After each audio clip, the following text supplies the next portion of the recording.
The Dodgers held a 2-game lead when they met the Giants this week. On Wednesday, Barry Bonds provided the offense. The Giants closed it within 1 game. On Thursday, Dusty Baker fired up the crowd. And then Brian Johnson delivered a 12th inning game-winning home run, and the race was even. Friday in San Diego, Bonds homered in his 3rd consecutive game, and the Giants kept the heat on. Meanwhile, the Dodgers saw first place slip away on Hideo Nomo's very wild pitch. Yesterday, the Giants lost, but the Dodgers fell behind the Rockies in the 8th when Mike Piazza could not handle this throw. Then, in the last half of the inning, Piazza's bid for a game-tying home run came up inches short, and the Dodgers lost their 4th in a row and were still a game behind. And here's the view at Dodger Stadium on a beautiful night for a ball game, and a huge crowd is gathering. It becomes an almost must-win for the Dodgers because the Giants have defeated the Padres 8-5. The Dodgers must win to remain 1 game out with only 5 to play for the Giants. Hello, everyone. I'm John Miller. Welcome to Dodger Stadium, and the Dodgers are struggling. They've lost 4 in a row, all in tight ball games, and now they need that win or risk falling 2 back of the Giants with just a week to go. Now, Mike Piazza is the man who's been leading them all year. He is a definite MVP candidate, having an outstanding season, but also keep in mind playing a very physically demanding position, the position of catcher. My partner Joe Morgan met up with Mike Piazza down in the field before the game.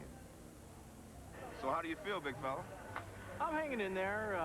I've been fortunate this year to have very minor injuries, and I've caught my 140 games, and that's pretty much what I plan on doing coming into spring training. I have had fortunate to have a few days of DH with the interleague games, but feel pretty good. I'm fortunate we have a day off tomorrow with the last 6 or so games, but we're confident, and hopefully we can turn things around. Well, you'd never know that he's all banged up and battered and bruised and exhausted. He also says he's suffering from insomnia nowadays. But Mike Piazza, indeed, I mean, that's a tough position that the other MVP candidates don't have to endure. Well, you're right. I mean, catching is a very difficult position. Get banged up over the year. In fact, we infielders used to say about outfielders, they should pay to get into the ballpark. Because most of the time, except for Larry Walker, you see them standing in the outfield, practicing their swings. They're out there being told what to do every minute by us infielders. Yeah, Larry Walker, you should pay to... Well, we'll talk with Larry about that later, and I'm going to tell him what you said. Larry Walker is having an incredible year. Tonight he'll have to go against the Dodgers' ace right-hander, Ramon Martinez, but there's an asterisk next to that word ace because he's been coming back from an injury that put him on the shelf, and he has not been quite the same, Ramon Martinez. Well, John, we'll know right away if he has his good fastball tonight because he pitches at the top of the strike zone. And he needs to have a good fastball up here. Otherwise, they're going to start banging balls around the park. Otherwise, he has to throw his changeup, which he'll try to keep down. So we'll know right away whether Martinez has his good stuff tonight or not. All right. Ramon Martinez for the Dodgers. Frankie Castillo for the Rockies. A must-win for the Dodgers, or they'll be 2 games back of the Giants. Larry Walker and the Rockies and the Dodgers coming up. Stay with us. The ESPN Sunday Night Baseball Game of the Week is brought to you by Mercedes-Benz. Come by your local authorized dealer and fall in love. And by Embassy Suites Hotels. Reserve on the internet or call 1-800-EMBASSY.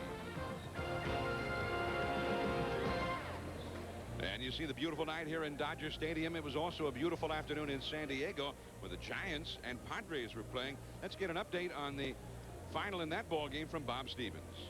John, thanks. It's a beautiful day in San Diego unless you're a Dodger fan. Padres get 3 in the bottom of the 8th to tie it. In the top of the 9th, Stan Javier, a Padre closer, Trevor Hoffman down the right field line. It chases Dante Powell home. It chases Darrell Hamilton home. Giants go up 7-5 and end up winning 8-5. So if the Dodgers lose, they're 2 back with 6 to play. Back to Chavez Ravine. All right, and indeed, this becomes a huge ball game for the Dodgers. Let's take a look at the Pepsi Colorado Rockies batting order. It'll be Walt Weiss at shortstop, Ellis Burks in center. He's got 30 homers. Larry Walker having the monster season. He's in right field.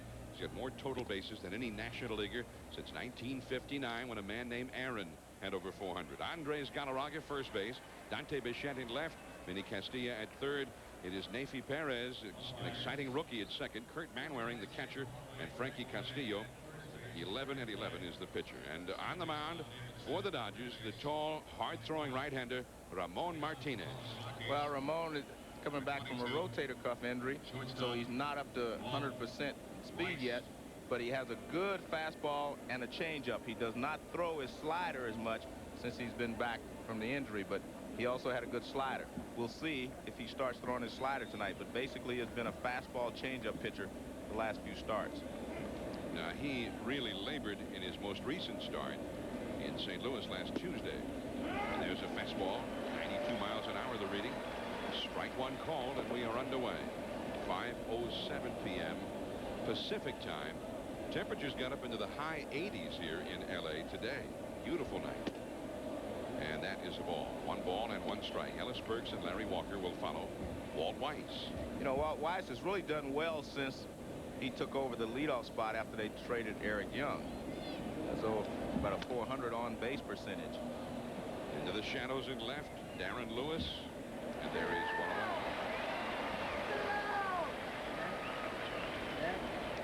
And let's take a look at the defense. You saw Darren Lewis make that catch in left. He and Otis Nixon have really added a lot defensively to this Dodger outfield. Raul Mondesi already was a great outfielder looking for a Gold Glove. Lewis has one, and now it's a much better outfield than they've had in a while. That's Darren Lewis. Set a major league record for airless streaks. And there's Otis Nixon in center field. And Ellis Burks stands in for the Rockies. Very high for ball 1. Now, we're at that time of day here, and the players were all commenting on it during batting practice that it was going to be real tough to see here in the first part of the game. They're looking into that right background, but the pitcher is in the dark shadows. The sinker is too low.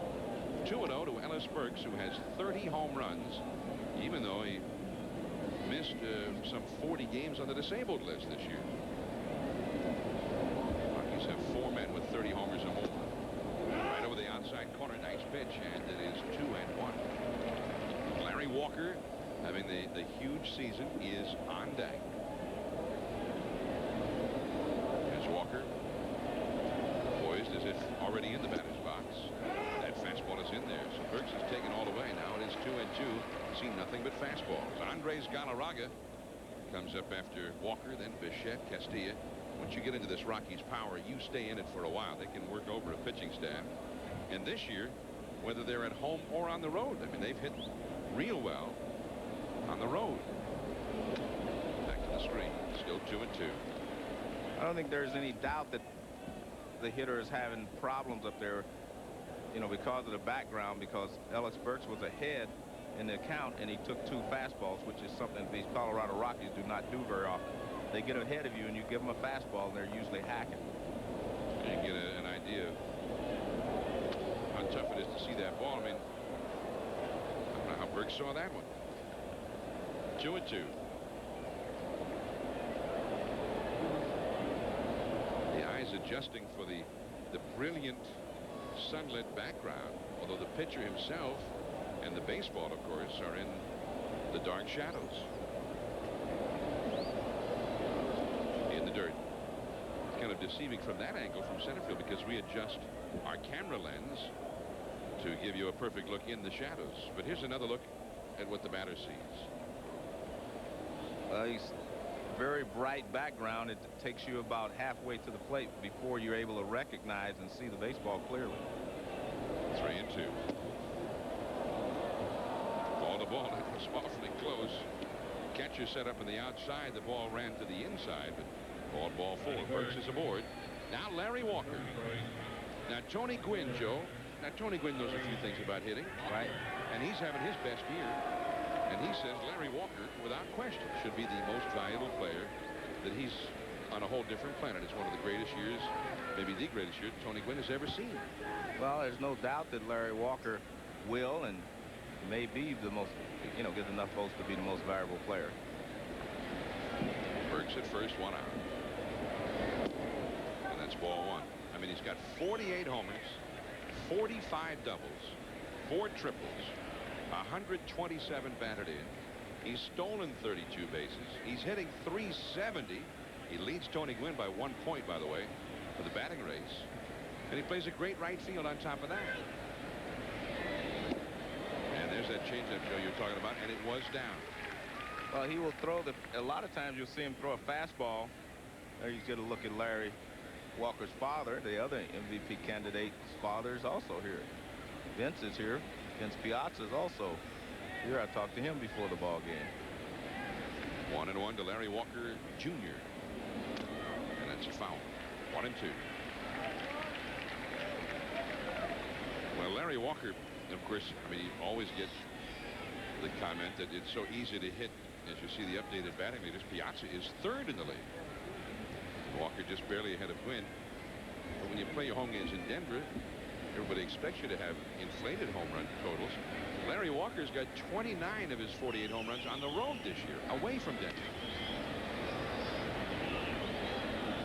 The batting averages, to me, are kind of deceiving because a lot of people may not even realize it, but the difference between Piazza's 355 and Larry Walker's 370 is actually 1.5 hits for every 100 at-bats. So over the course of the season, if they had the same number of bats, one hit 370, the other hit 355, one guy would have 9 more hits over 6 months period. So that's a hit and a half a month more. So batting averages, you know, when you get over 355, it's not much difference between that and 370. 2 balls, 2 strikes to Walker. Andres Gallaraga is on deck. And Joe, if you're Ramon Martinez, you really want to keep the ball in the corners to these guys, don't you? Well, you have to make sure that you use his high fastball up and out of the zone, especially at this time of the day, and the changeup, he has to make sure he keeps it down. There's the changeup. To second, Eric Young. The second one. To first. Double play. Juan Castro turning it back to first base, 4-6-3. And the Dodgers will be coming up. Piazza due up. Bill Russell, in his first full year as the manager of the Dodgers, trying to rally his forces to overtake the Giants, and they badly need a win here tonight. And here's Bill Russell's Pepsi Dodgers batting order. Otis Nixon in center field. Eric Young, the former Rocky, second base. Mike Piazza having a huge year. He's the catcher. Eric Karras struggling in September at first base. Raul Mondesi also having an outstanding year, right field. Todd Zeile has come on strong after a slow start, third base. Darren Lewis in left, Juan Castro at short, and Ramon Martinez is on the mound. And take a look at this middle of this lineup, all right-handed where the power is. But the interesting thing here is that Castillo has had more problems with right-handed hitters than he has left-handed hitters. Right-handers are hitting .332 against him with 19 home runs this year, John. Left-handers .264 with only 4 home runs. Look at that number. And I think the reason for that is that his changeup and curveball are more effective against left-handers. You don't get fooled as quickly with off-speed pitches if you're right-handed and the right-hander's throwing them to you. Over at third base, Castillo shallow. Otis Nixon, an excellent butter, and he takes ball 1 from Castillo. Otis, one of the August pickups by general manager Fred Claire that really ignited the Dodgers.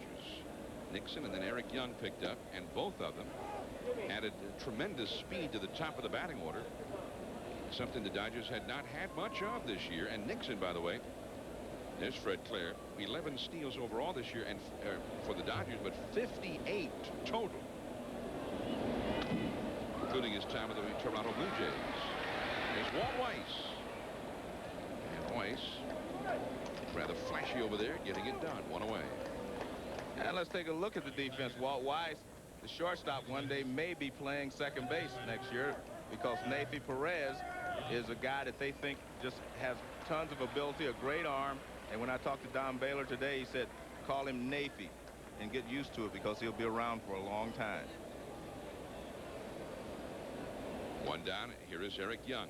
And it was the trade of Young to the Dodgers that opened up the spot for Nathy Perez to play at second base on a daily basis.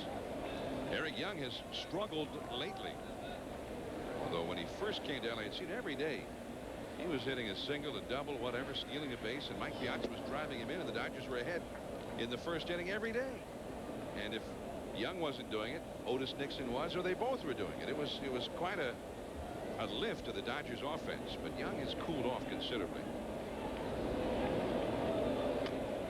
Foul out of play. By the way, Joe, on your point about how Castillo has struggled terribly against right-handed hitters, Bill Russell must be converted to your way of thinking, because he's got 8 consecutive right-handed hitters in his order the kind of a lineup you really only see if a left-hander's on the mound. This is very unusual against a right-hander. And that's out of play.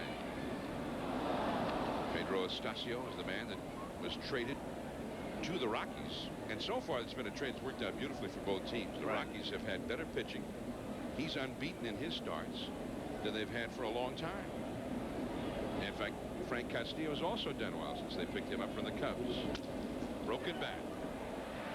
Castillo to Gallaraga, out number 2. Now Mike Piazza will be coming up. Before Mike gets up there, let me explain something I was told by the Colorado people. They said they gave the Colorado Rockies their 6th best pitcher, meaning Estacio, and he's 5-0. He said, what would we do if we had their #1 pitcher?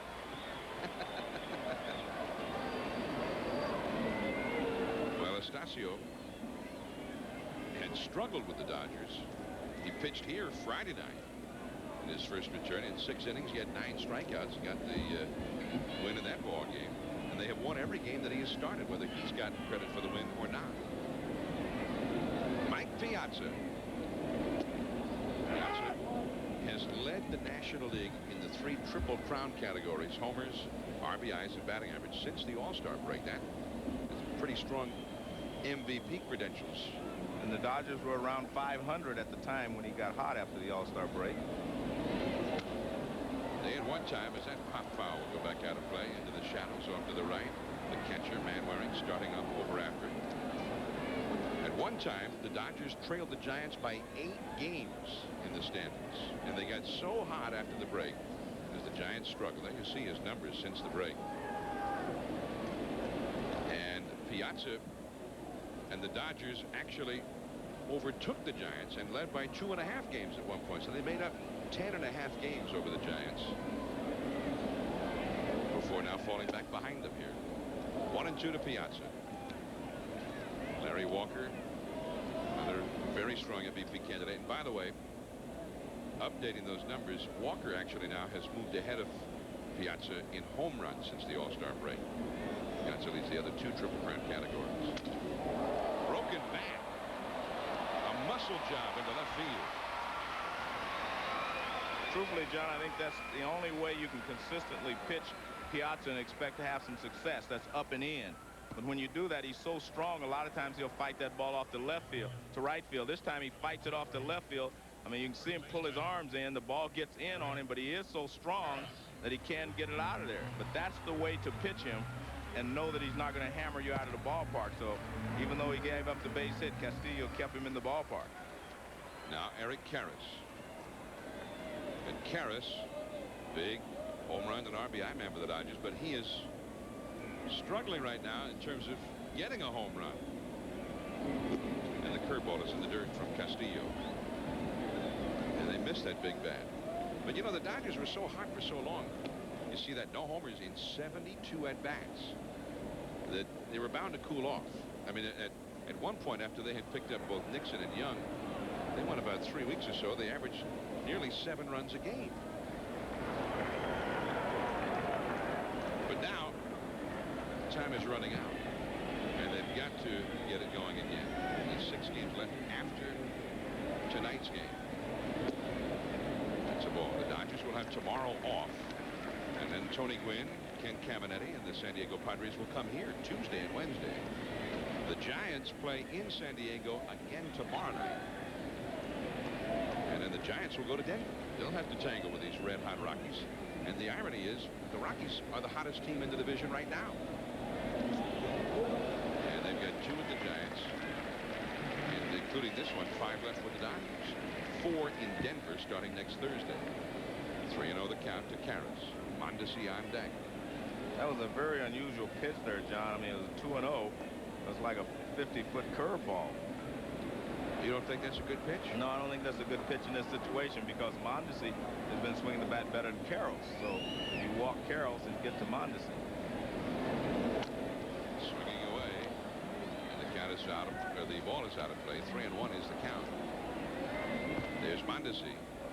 And Mondesi's been pretty steady here for the last 3 or 4 months. Up over 300, and he's kept it up there, and he's just done a great job. Although he too went into a home run drop there for a while.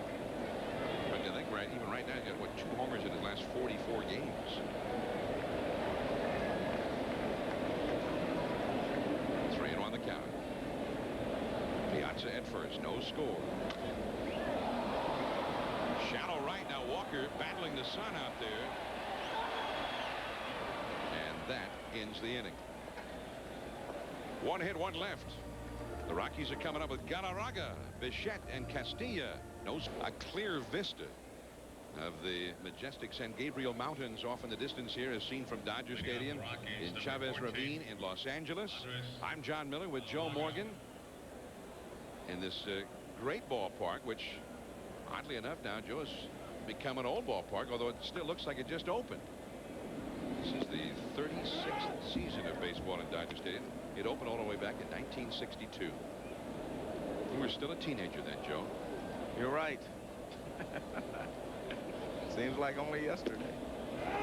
That's a called strike, and it's 0-2 to Andres Gallaraga. He is the National League RBI leader. He had 6 more than his teammate, Larry Walker. 133 driven in for the year. 39 home runs. It's not inconceivable that if Walker gets hot, he could catch Gallaraga in the RBI race, win the home run batting championship, and the batting championship. He could win the Triple Crown. It hasn't been done in the National Leagues for 60 years. Did he swing? Yes, he did. The plate umpire Bonet made the call himself. Walker, or rather Gallaraga, is gone. Well, no doubt that he's having trouble seeing the ball. He took a couple of fastballs as well. And these are good fastball hitters. They don't take them. This is a changeup over the outside part of the plate. And he couldn't hold up. See, you'll see he does commit himself. See right there, that's too far. But that tells you that he's not seeing the ball well. They're not seeing the ball as well as they'd like at this point. Dante Bichette now. That one runs right in on him for ball 1. Bichette, 310 for the year, 24 homers and 114 runs batted. The Rockies have 4 hitters all over 100 RBIs. They've got 4 hitters with 30 home runs or more, and Bichette is a 5th with 24. That is a called strike. 1 ball, 1 strike. And Ducky Medwick, the last man to win the Triple Crown. Oh, I thought it was Rogers Hornsby, but it was Ducky, huh? Ducky. Joe Medwick, part of the Gas House gang. I am a little partial to those second basemen. And the bunt and a miss. 1 ball and 2 strikes. John, it was only a couple of years ago people were talking about Bichette's numbers for MVP, and they were talking about the fact that, you know, the Denver air helped him. He had 300 on the road as well that year, like Larry Walker's hitting 351 this year. That's a foul out of play. Yeah, Bichette 2 years ago had 40 home runs for the Rockies, although he did hit 31 of them at home, and he's still a guy who seems to be better suited to the altitude up there. He's got 18 of his 24 home runs this year at home.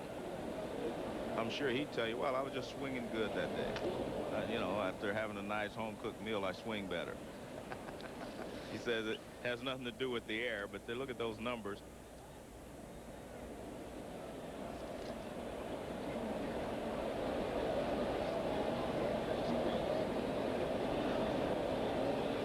Dante Bichette with a 1 ball and 2 strike count. And that is a foul out of play.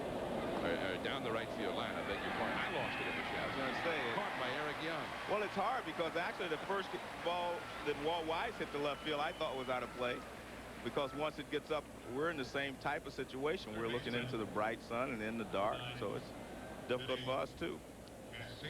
Eric Just Young. think how tough it is for the umpire. Well, you see Eric Young goes down, and this is what he does very well. He covers a lot of ground, goes back well on pop-ups. 2 down, and Vinny Castillo will come up now. So you're saying that last pop fly was in play then? Yes. Oh, all right. 2 down. Vinny just trying to get it right. Get it right. Castillo, 301 for the year, 40 homers, 109 batted in. In the last 3 years, this guy has 112 home runs. And the funny thing is, no one ever talks about him for MVP or anything else. He's always overshadowed by his teammates. Good fastball to the corner from Martinez, and quickly it is 0-2. Well, that really tells you something right there, John. Vinny Castillo is maybe one of the best fastball hitters in the league. He never takes a fastball, and he can't even pull the trigger.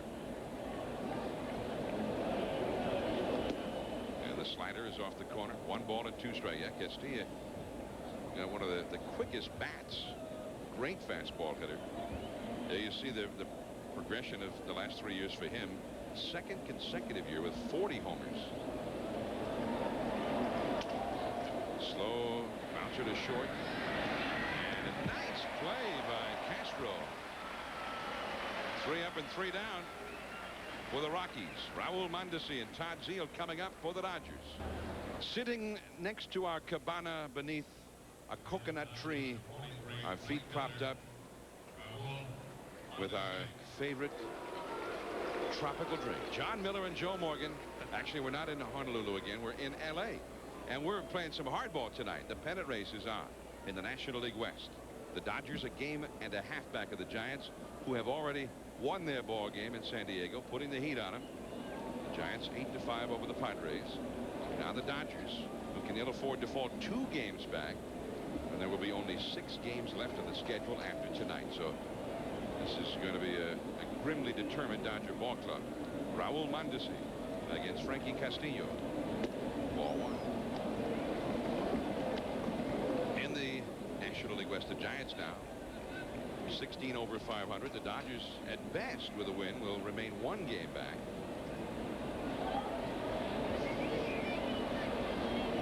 And that curve is low on outside 2-0.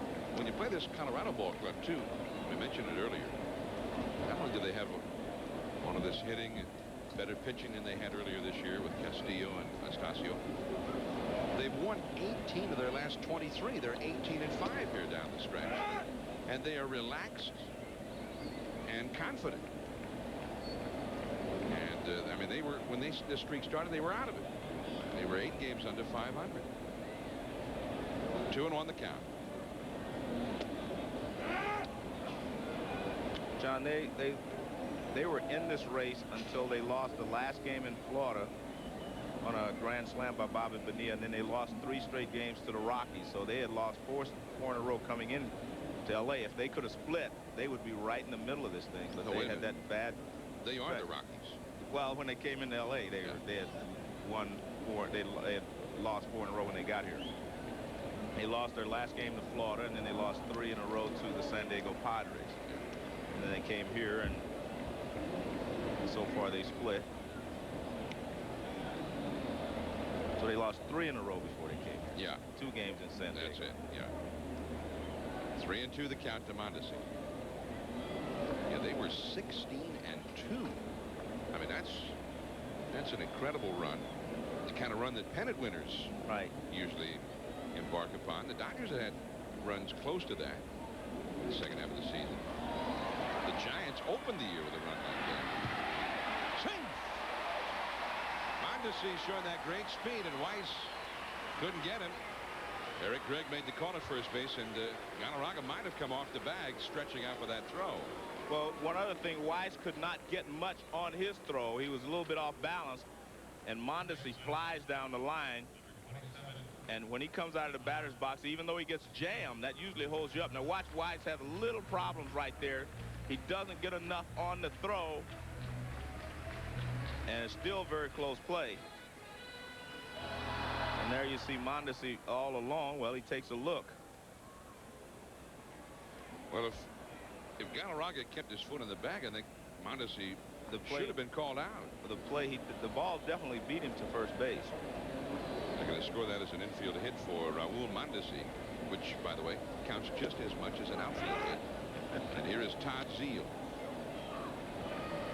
Zeile. Remember we saw the Dodgers late April in Florida. They were stumbling along, although they were around 500.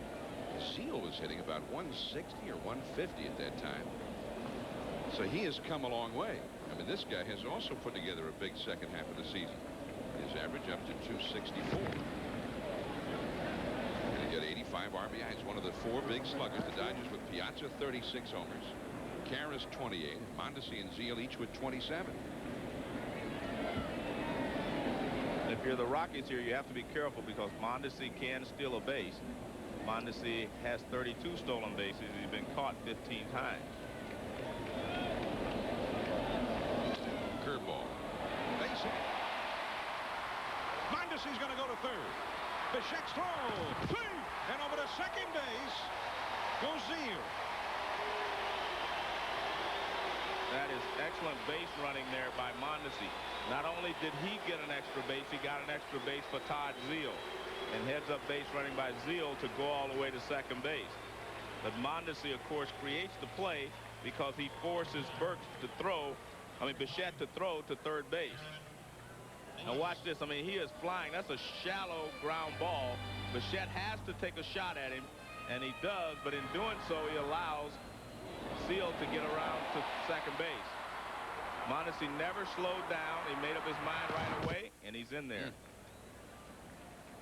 Well, the Dodgers may well have needed a play like that to get them going here. Great heads-up, aggressive base running by Mondesi. 99 times out of 100, you're sitting with runners at first and second now. And a double play still in order. Here is Darren Lewis behind that fastball from Castillo. Well, there's speed in terms of base stealing, and then there's stealing a base which you don't get credit for in the stat page. And he stole one there for himself and for Zeal, as you pointed out. Now, Lewis has been called over by Joey Amalfitano, the third base coach. Well, I think what Joey wants him to do is make sure he looks down to third base in case they decide they want to squeeze. They do not want Lewis just to go to the plate and start hitting.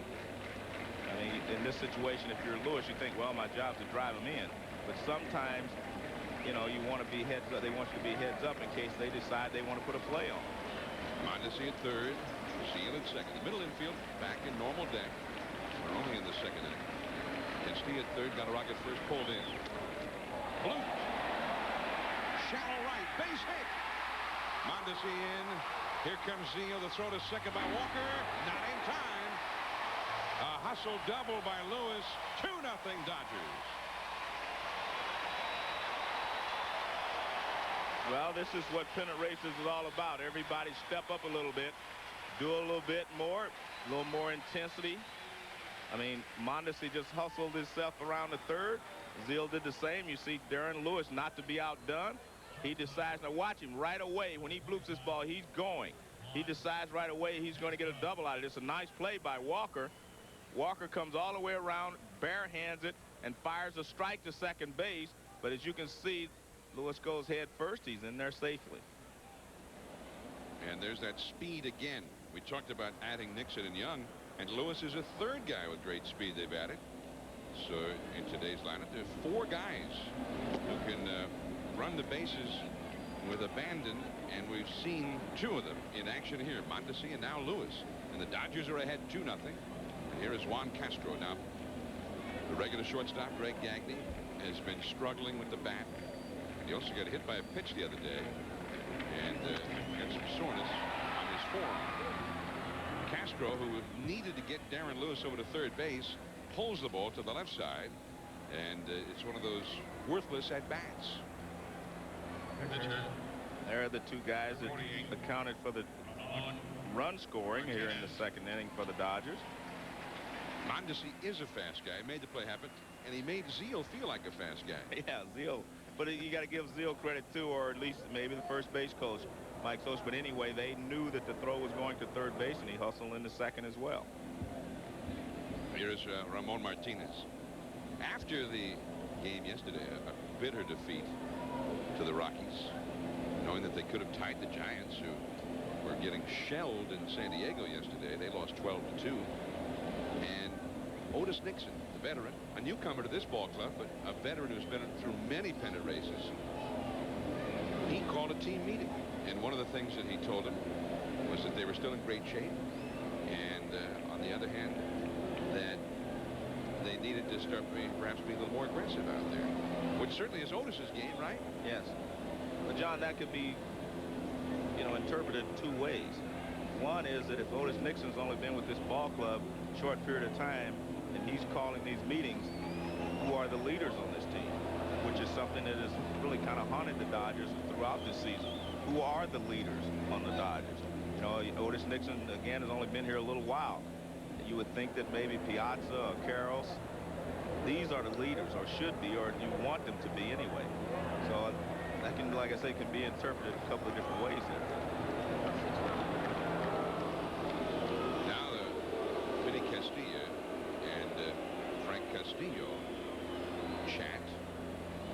They've had a lot of conferences out here about what to do should Martinez drop down a bunt. Fans got tired of it. Well, I don't understand why they're so concerned with that. I mean, if he drops down a bunt, throw him out at first. Well, he swings away. Walt Weiss, who is breaking for third, catches it. Heading for third is loose. The throw back from Gallaraga. It's a double play. Wow.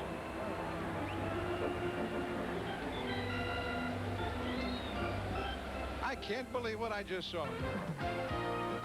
The ESPN Sunday Night Baseball Game of the Week is brought to you by VFW. They do anything for this country. Number 5, second baseman. Dodger Stadium in Los Angeles, and we've got a full house here.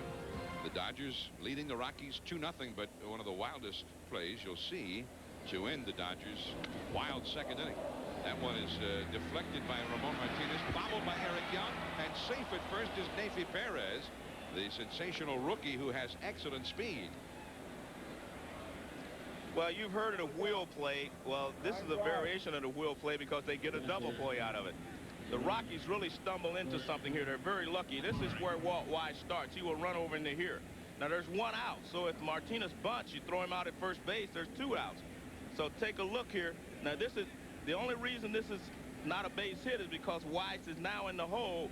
He's covering third base looking for a bunt, and he catches the ball in the hole, gets up, throws Martinez out, and then they end up with a double play. Manwaring takes a strike. I mean, that was amazing to me. I mean, they fell into a double play, and I don't understand what they were doing. There's already 1 out. You don't figure Martinez to bunt. They figured he was bunting, and in fact, they even went to the wheel play. And of course, the wheel play opens holes on both sides of the infield. Although in this case, it ended up closing a hole. I mean, that's just pure luck. I mean, this is pure luck because, I mean, this ball was going to go through here for a base hit if he's back in his normal position over here. But because they were thinking that he was going to bunt, Weiss finds himself in the hole, gets up and fires a strike to first base.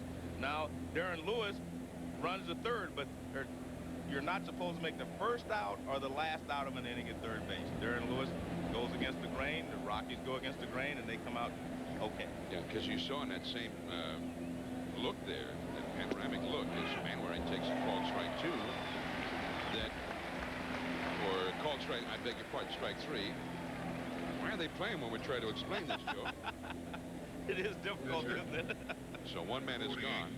Anyway, you saw in that same piece of video, Lewis, after Weiss had caught the ball, actually took a couple of steps back towards second.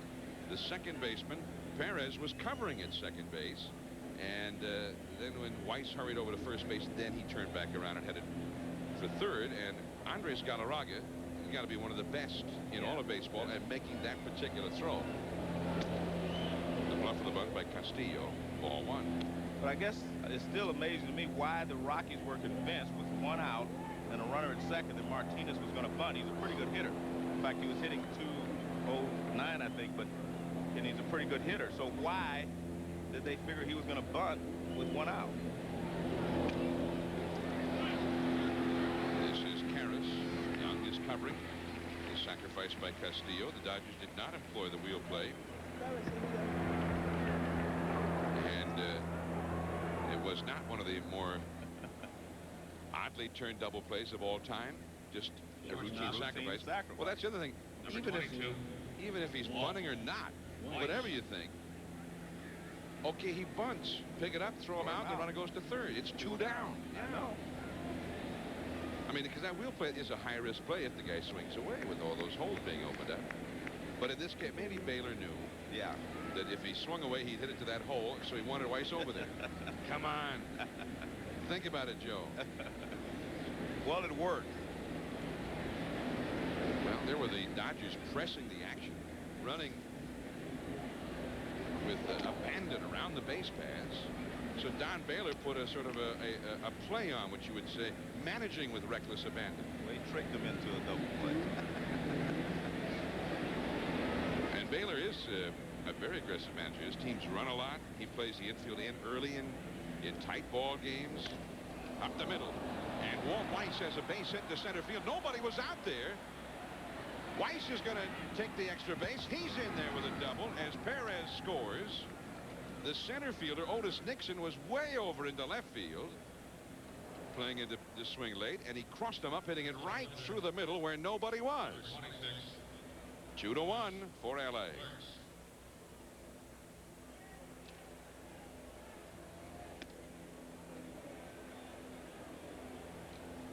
Well, with a guy like Martinez who throws fastball and some changeup, it's very difficult to play a stacked defense because he'll get a changeup, which a hitter might pull. He'll throw a fastball he may be late on.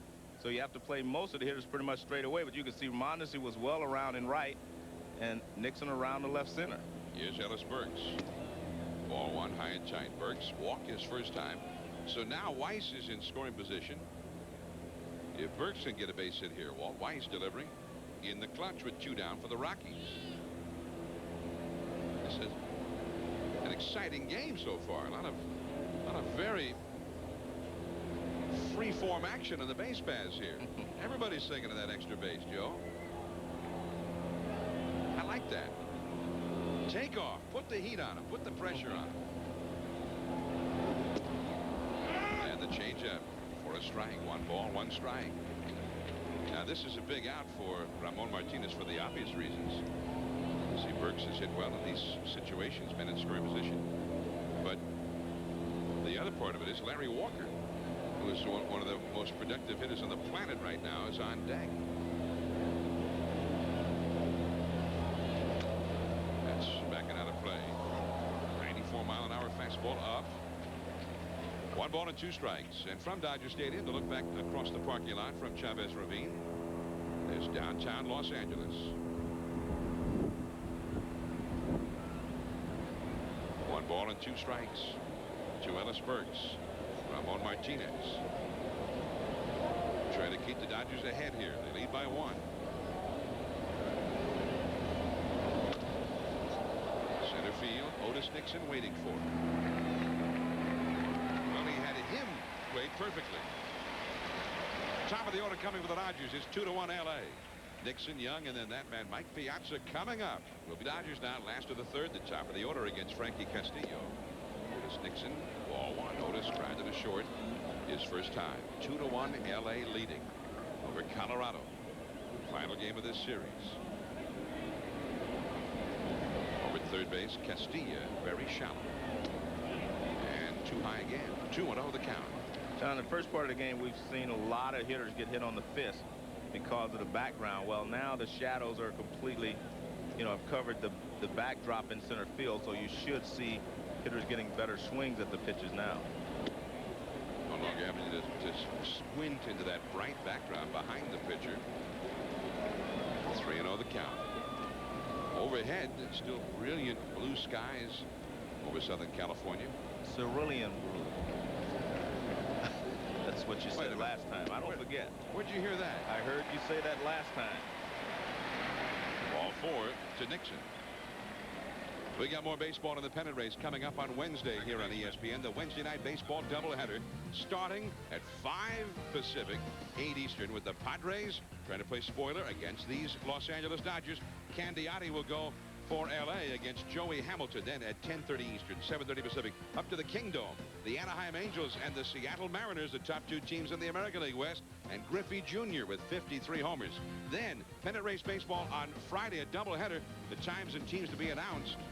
And then, of course, we'll be there on Sunday as well, should there still be games to determine champions or teams to go to the postseason. ESPN, your baseball network. And, of course, each night, Monday through Friday, except for Wednesday when we got the doubleheader, Baseball Tonight, which keeps you up to date on everything that's going on in baseball. Otis Nixon having walked, which is kind of astounding. There it is. 58 steals for him this year. And, of course, with him being such a tough man in a spot like this, as he runs, hard to believe he walked on only 4 pitches. Vinny Castillo and Eric Young, who has really gone into a slump, is promptly retired. Now Mike Piazza will come on. Mike Piazza.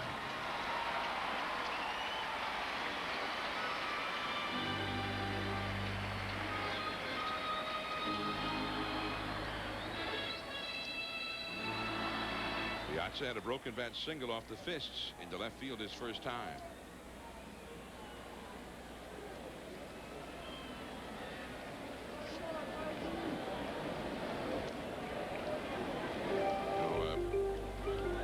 Nixon, although he's a veteran, been around for a long time, his stolen base total for the year would be the best in the National League had he been in this league all year. Ball one to Piazza. But I don't guess he could be running here with Piazza. What do you think, Joe? Well, I think he still will. I think if he can get a good jump, he'll still go, simply because it doesn't do you any good to have speed if you do not use it. Now, there are certain times when you have a Piazza up, you do not run. You know, give him a chance to hit. But I think in this situation, if he can get a good jump at first base, he should steal the bag. Now, Manwaring is a pretty good receiver behind the plate, a strong arm. The changeup, and Piazza was fooled. 1 ball, 1 strike. That was a beautiful pitch from Castillo, and he had good arm speed, and that's the secret to a good changeup. Your arm speed looks the same as it does on a fastball. 2-1 for the Dodgers. Last of the third. Nixon at first, 1 out. The second baseman, Perez, almost right up the middle for Piazza. Back in safely is Otis Nixon. Gallaraga on the bag with him. Another reason he should run is to keep them from throwing changeups. If he takes off, they'll know that they have to throw hard stuff, fastball, slider, or something hard. And that will help your hitter. And Hayward, they've set the tone. They're going to run tonight. Right. They get the running game going here. He called the meeting, didn't he? Otis Nixon. Yeah, he said, let's be more aggressive. Well, when Maury Wills played here in the 60s, the big message board out left field, they used to flash go, and the fans would go nuts. That's a ball. Speaking of Maury, he came by to say hello, and you weren't here tonight. I am here. Well, you weren't in the booth. What do you think this is? He came by and said hello. He's here in the stadium. Maury Wills, veteran of some great Giants and Dodgers pennant races of years past. 1962, when he set the all-time record, since broken by first Lou Brock and then Ricky Henderson. As Mondesi talks to Reggie Smith down on the bench. Reggie coming back from surgery. That ball is fouled back out of play. Otis Nixon started to run there, Joe, and I don't know if he thought he did not have a good enough jump or he stumbled, but he stopped about 25 feet off the bag over there. Well, he definitely broke from first base like he was going to steal the bag, and then he immediately stopped. Now watch, he takes off just like he's stealing it. In fact, he was looking at second base. And then I don't know if he felt like he did not have as good a jump as he wanted or what happened, but he did stop. 2-2 to Piazza. 1962, one of the great pennant races, the Giants and Dodgers, that ended up in another playoff. Giants and Dodgers have had 2 different playoffs after finishing tied for first at the end of the regular season. Nixon had to hurry back there.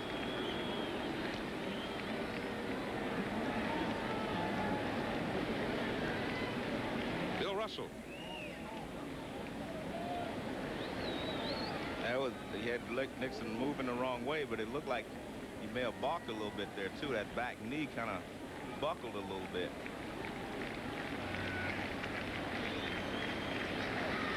That one is hit a mile. A majestic shot to the top of the bleachers out there. Wow. Number 37 for Piazza. And that one may be as long as he's ever hit one.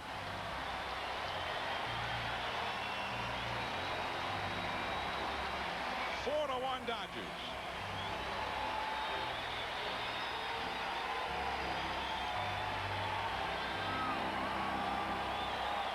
In the first inning, when he jammed him, I said to him, he better keep the ball in on Piazza. That's how you keep him in the ballpark. Well, this is a breaking ball that's out over the plate. And, I mean, he really hammered it. You have to keep the ball in if you want to keep him in the ballpark. Now, watch. There's that breaking ball out over the plate. And, I mean, as soon as he hits it, I mean, everybody in the park knows it's gone. Now, Eric Karras. It's 4 to 1. And a curveball called a strike.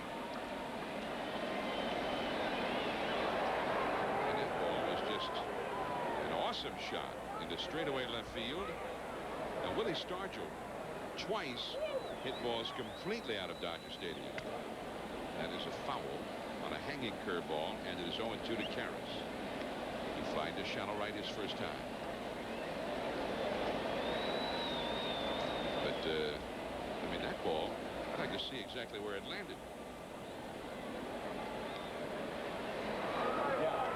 These guys usually put on a show during batting practice.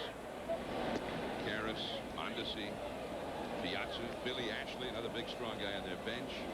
And they hit home runs like that all through batting practice every night. One of the great shows in baseball. But Piazza's done it for real here. Changeup misses. 2 balls and 2 strikes.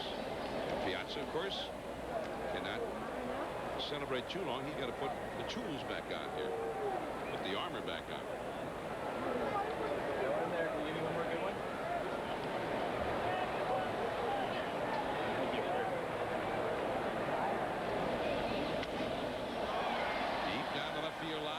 Is hooking foul and out of play with the distance to be a home run. John, there will always be the argument when you talk about most valuable player in the league about whether the most valuable player in the league is just that, the most valuable player to his team, or are you talking about the guy that has the most outstanding year? That's the way you have to judge. I mean, that's always the argument. Well, they're saying, we'll have to look at it. They're saying that that ball cleared the left field bleachers. The first time that it ever would have been done in left field here. Stargell twice did it to right field, once in 1969 and once in 1979. They don't call them bleachers here, by the way. They call them the pavilions. Off the fists. Nafy Perez, and that is shot number 2. Well, let's take a look here and see if we can catch the landing spot of this incredible home run by Piazza.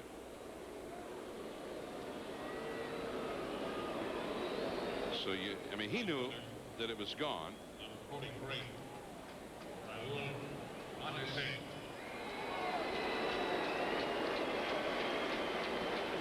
Well, it definitely cleared it because no one up there caught it. They're looking back out toward the parking lot. It definitely went over because no one up there reached up to try to catch it, so it had to go out. Here is Mondesi. Well, when he hit it, I saw it come down with the naked eye, and I didn't see it at all in that replay. Did you? No. Here's Mondesi. High in the air, deep into right center field. Burks all the way back. Gone! Another home run. Raul Mondesi goes deep. Number 28. 5-1 LA. John, I'm laughing because Larry Walker retrieved the ball after it hit in the stands and threw it back in like it was still in the ballpark.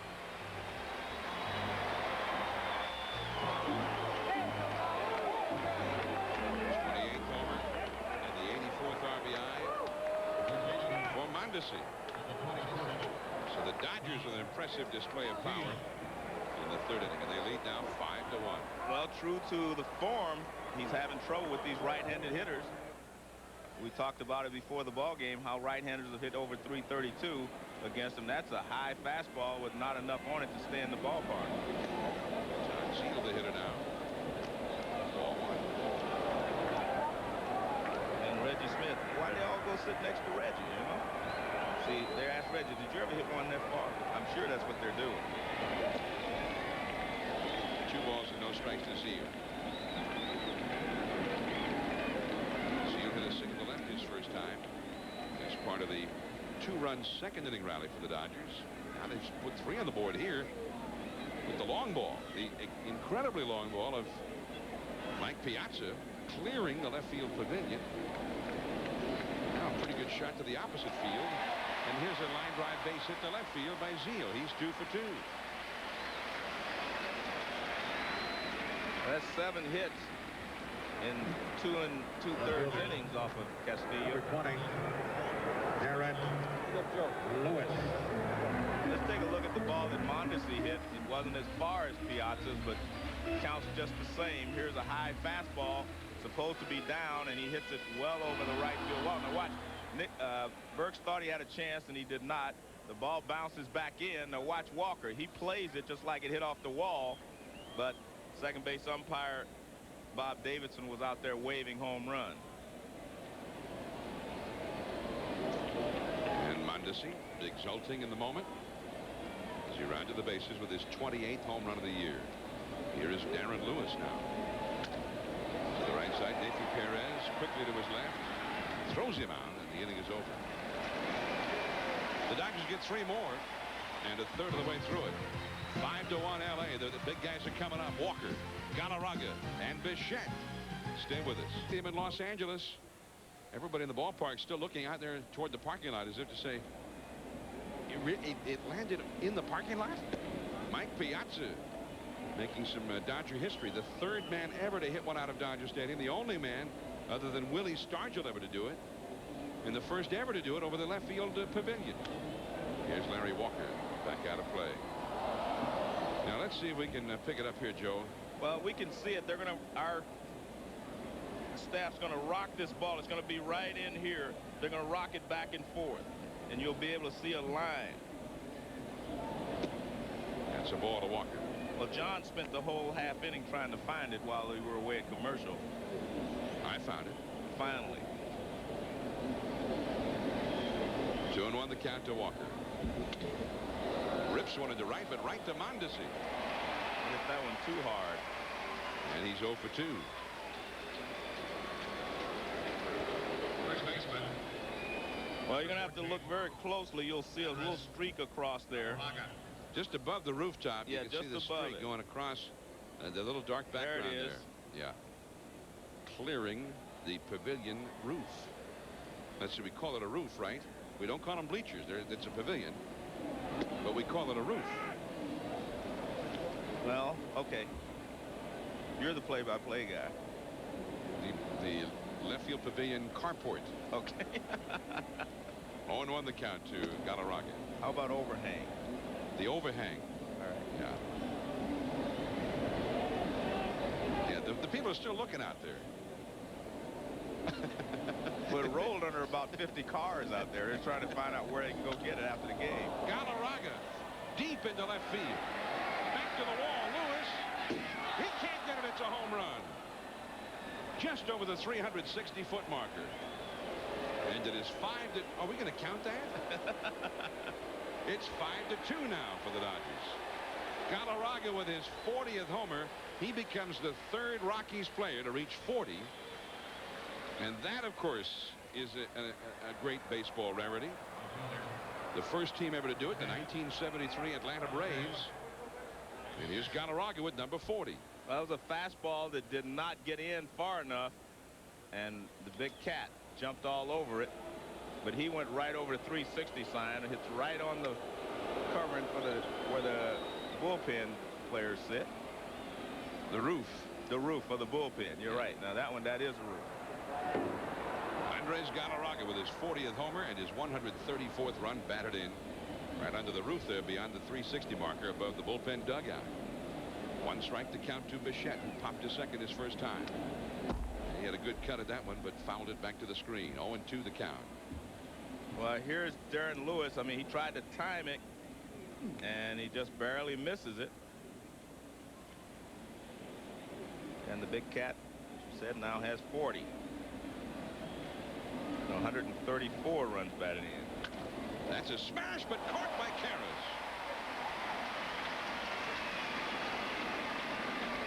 Man, did he hit that ball hard.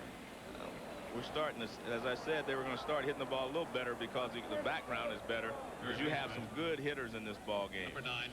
And this, Bichette, watch, he just kind of, he doesn't even stride. He just stands there and swings. 2 down now. Vinny Castilla will come up. Karras grabbing that line shot off the bat of Bichette. Castilla, who's got 40 home runs. He, Walker, and now Andres Gallaraga, all with 40. In 1973, the Atlanta Braves with 340 home run men. Hank Aaron. And Davy Johnson was one of them.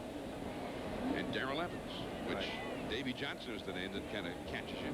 He actually led that team in home runs with 43. As a second baseman. Yeah. Big Cat with 40 home runs. 134 ribbies, and Walker with 127 ribbies. And 48 homers. Castillo 40 home runs and 109 RBIs. I think the important point there is if, as I said earlier, if Walker can catch Gallaraga, has a chance for the Triple Crown. Gallaraga doesn't seem like he wants to stop and wait for it. In the dirt outside, 2-2 the count. Nathy Perez on deck. He would be next.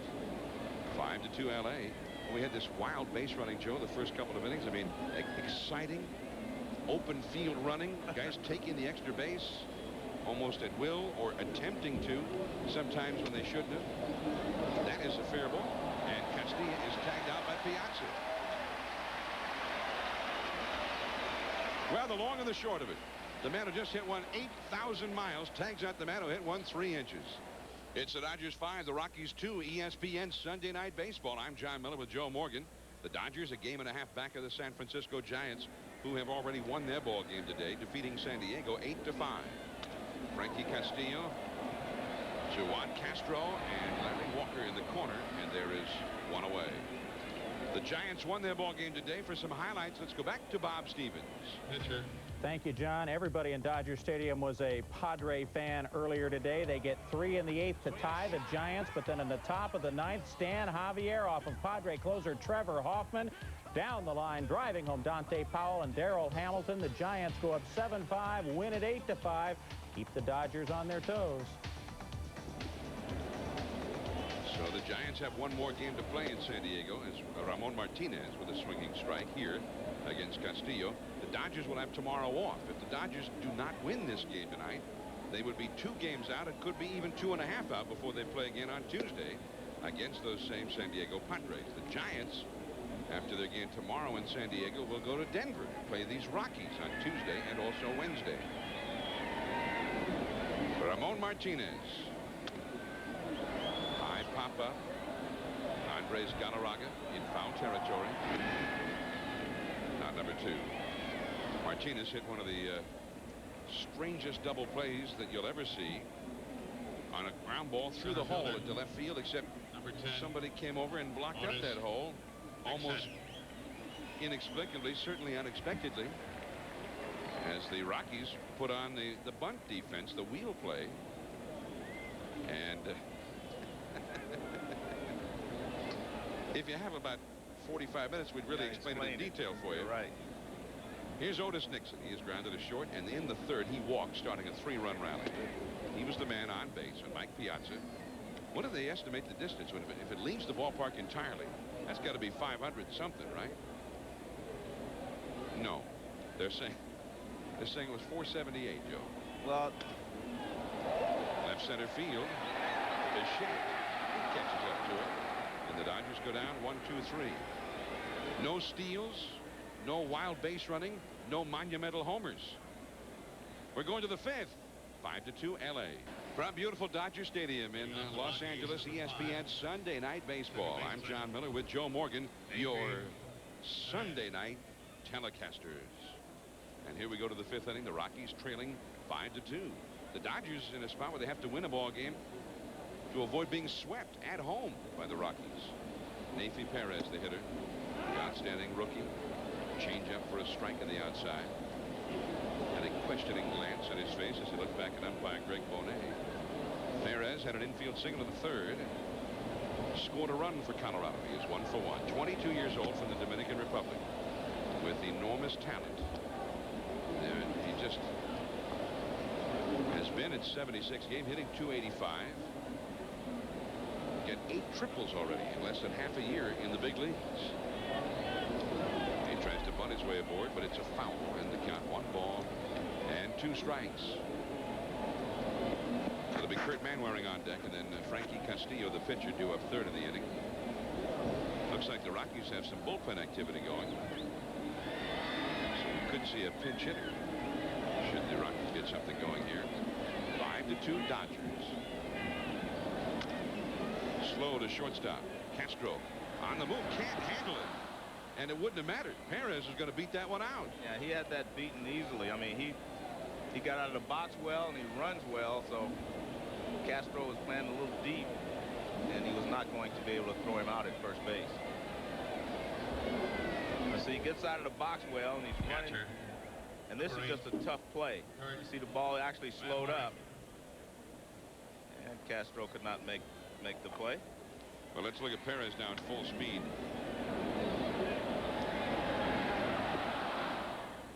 And it wouldn't have mattered. No. About the time that the ball dropped out of the glove of Castro, Perez was crossing the bag. Now he's running, and Manwaring swinging as if to protect him on a hit and run, and he almost hit Piazza. Piazza jumped forward with the runner going and almost made contact with that bat, which would have allowed Manwaring to reach base as well. Strike one to Manwaring. Well, let's take a look. See, Piazza started forward, and then he tried to protect himself from that backlash, too. 0-1 the count to Manwaring. There goes Perez again. Piazza with a throw right there. He is out. Perfect throw by Piazza. He had been having some problems with his throwing earlier in this series, but that one was right there. Well, if you hit a ball 478 feet, it kind of hypes you up in all ways, John. Made a perfect throw there. This is not even close at second base. Look how quickly he got rid of that ball, right on the money. And now Manwaring has a count of 1 ball and 2 strikes. He struck out looking his first time. The veteran of it.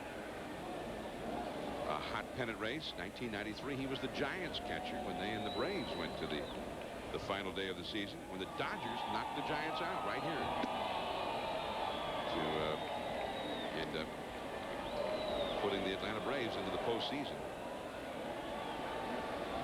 Kurt Manwaring has done fairly well against Ramon Martinez in the past.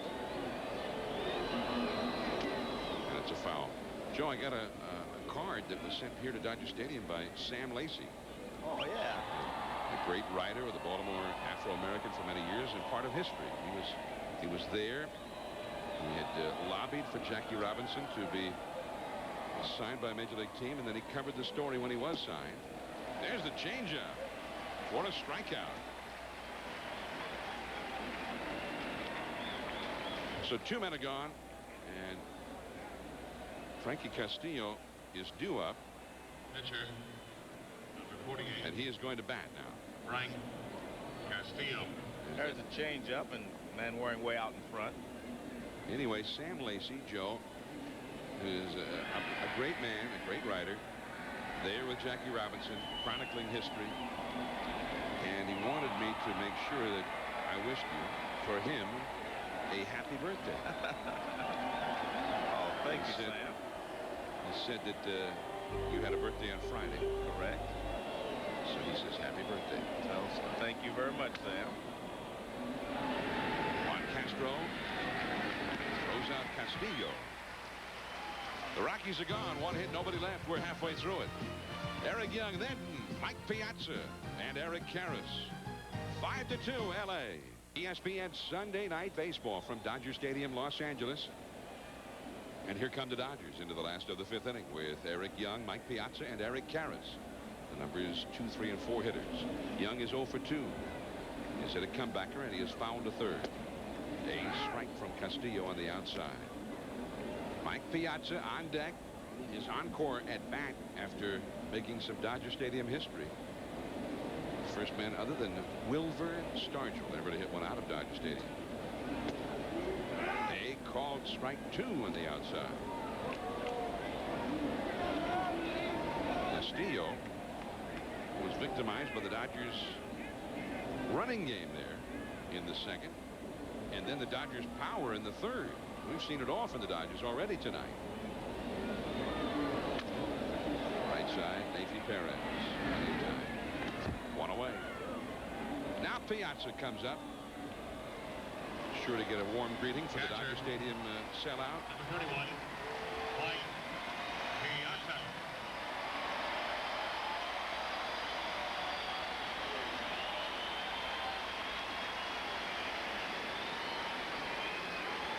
Well, Joe, it looked to me, we saw this replay. Watch this now. The ball actually hits the roof. And there it then comes. ricochets over to the left where we saw it. There it goes. Yeah, we picked it up later, but it did hit right on top of the roof and then bounce over. With the, looks like the corrugated roof of the pavilion. They have to rename that now. Piazza's Pavilion. The Stargell Pavilion in right and the Piazza Pavilion in left. 0-1 to Piazza. He has a single, a mere single, and then clearing the roof out there in left field. Right field. And for the first time, Piazza retired as Larry Walker handles it. 2 down, and Karras is coming up. 5-2. The Dodgers are leading First baseman. in the 5th. Number They have 23, lost 4 in a row. Eric. They have lost Karras. 9 of their last 12. And this 4-game losing streak comes after they had a 5-game losing streak that just ended last weekend. And the 3 games they won, Joe, 2 of those they just barely won. In fact, one of those they were down 6-3 in the 9th inning at St. Louis and came back and won. So I mean, they're in a stretch where things have been going badly for them. On the other hand, all of the 4 games in this losing streak have been real tight ball games. They could have won all 4 of them just as easily. That's inside. But not much more exciting in this sport or any other than 2 teams going to the wire in a pennant race, much less the Giants and Dodgers, those historic rivals who have battled each other for centuries. Curveball. Did he swing? No, says Eric Gregg. 2-1 to Karras. You've experienced some Giants Dodgers late season pennant race pressure yourself. Well, of course, growing up in San Francisco, I watched, and then I had an opportunity to play, for the Giants, and they were in a pennant race with the Dodgers. But you did a little more than just play. Well, I enjoyed it. My partner knocked the Dodgers out of a pennant race. Don't remind the people in L.A. why they dislike me. It's too late now, Joe. You should have thought of that then. 3-2 now to Karras. Joe hit the home run to knock them out of the race back in 1982 at Candlestick Park. The Atlanta Braves ended up winning the division that year, not the Giants. And John, to show you how much the people in San Francisco dislike the Dodgers, that's one of the most famous home runs in Giants history, and it didn't even win anything for them. All we did was knock the Dodgers out. We didn't win it ourselves. We ended up a game behind, I guess, 2 games behind, but it was that was a great pennant race. In fact, the Giants came here that year and won 4 in a row here in L.A. to get back into the race. 3-2 the count to Eric Karras. 2 down, nobody on here in the 5th inning. In 1993, the Dodgers turned the tables. Right. They clobbered the Giants here on the last day to knock them out of the race and again send Atlanta to the postseason. Mike Piazza had a couple of home runs that day. Well, that curveball just missed on the inside, and Karras gets the 2-out walk.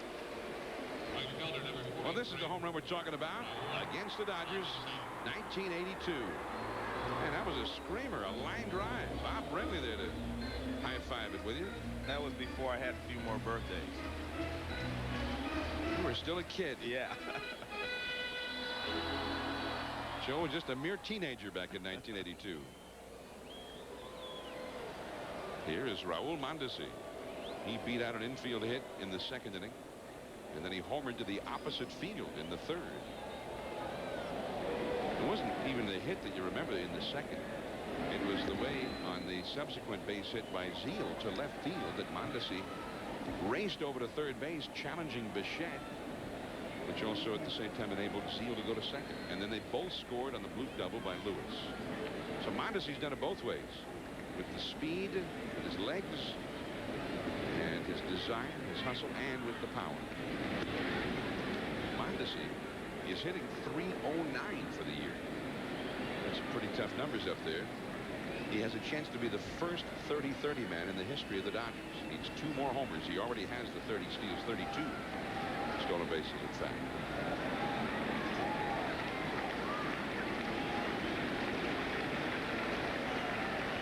There's a curveball for a strike.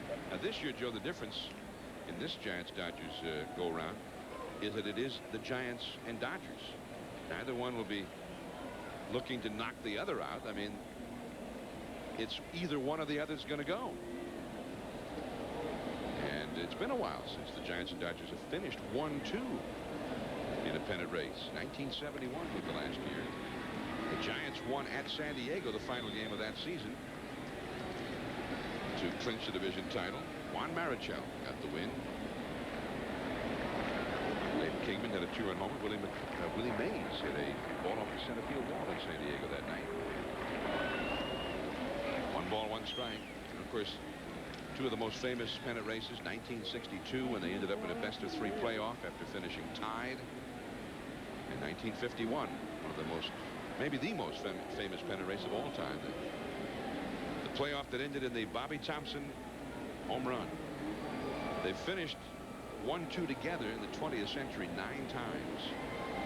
The Giants have edged the Dodgers 5 times out of those 9.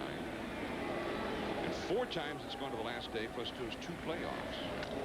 Mondesi with a soaring fly ball into the twilight. Castillo doesn't know where it is. Now he's there and can't catch it. For a couple of moments, he had the hands up, palms up. Where does it say? Where is it? Well, I thought Weiss had a better angle on it, and Bichette was coming in from left field, but that was a difficult play for Castillo because he's actually running away. See the angle? He's looking over his shoulders, and you're right. For a second, he didn't see it, and then he found it again, but he wasn't able to make the play. And Weiss thinks he has it because I'm sure Weiss could have caught that ball had he known Castillo was going to have that much problems with it. Bader looks a little frustrated by that one. Well, he knows you do not want to give extra outs or extra pitches to some of these Dodgers sluggers, and especially Mondesi, because he has been swinging the bat well lately. 1-2. He's got a new life up there. Well, is that a ball that the shortstop should have just taken charge on? Well, I thought so, and it seemed that Weiss was going to, but Castillo, he just felt like Castillo was going to catch it. Eddie Castillo. Raul Mondesi still with a count of 1 ball and 2 strikes. The Dodgers leading 5-2 in the 5th inning. And Karras is back. It looked like Castillo threw that ball hard to the first base than he's thrown any of his pitches. Eric Karras has stolen some bases this year. I mean, he's not normally a threat to go, but he's stolen 15 bases and been caught 7 times.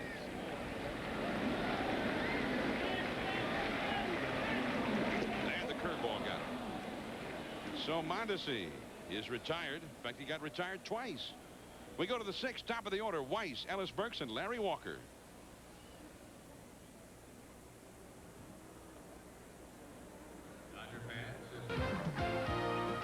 The ESPN Sunday Night Baseball Game of the Week is brought to you by Mercedes-Benz.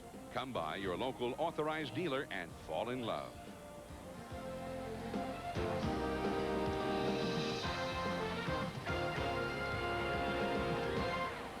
And tune in Sunday Night Baseball and fall into the pennant race. And here we go. The Dodgers very much in need of a victory. They've lost 4 in a row. The Giants have won. The Dodgers risk falling 2 back. They would fall 2 back with a loss. But so far, the Dodgers have taken control of this ballgame. They lead 5-2. But Walt Weiss trying to get the Rockies started now against Ramon Martinez. Ellis Burks, Larry Walker to follow. So after Weiss, then the sluggers start to parade up there for Colorado. Zeal shallow at 3rd. The changeup misses. Weiss has fly to shallow left.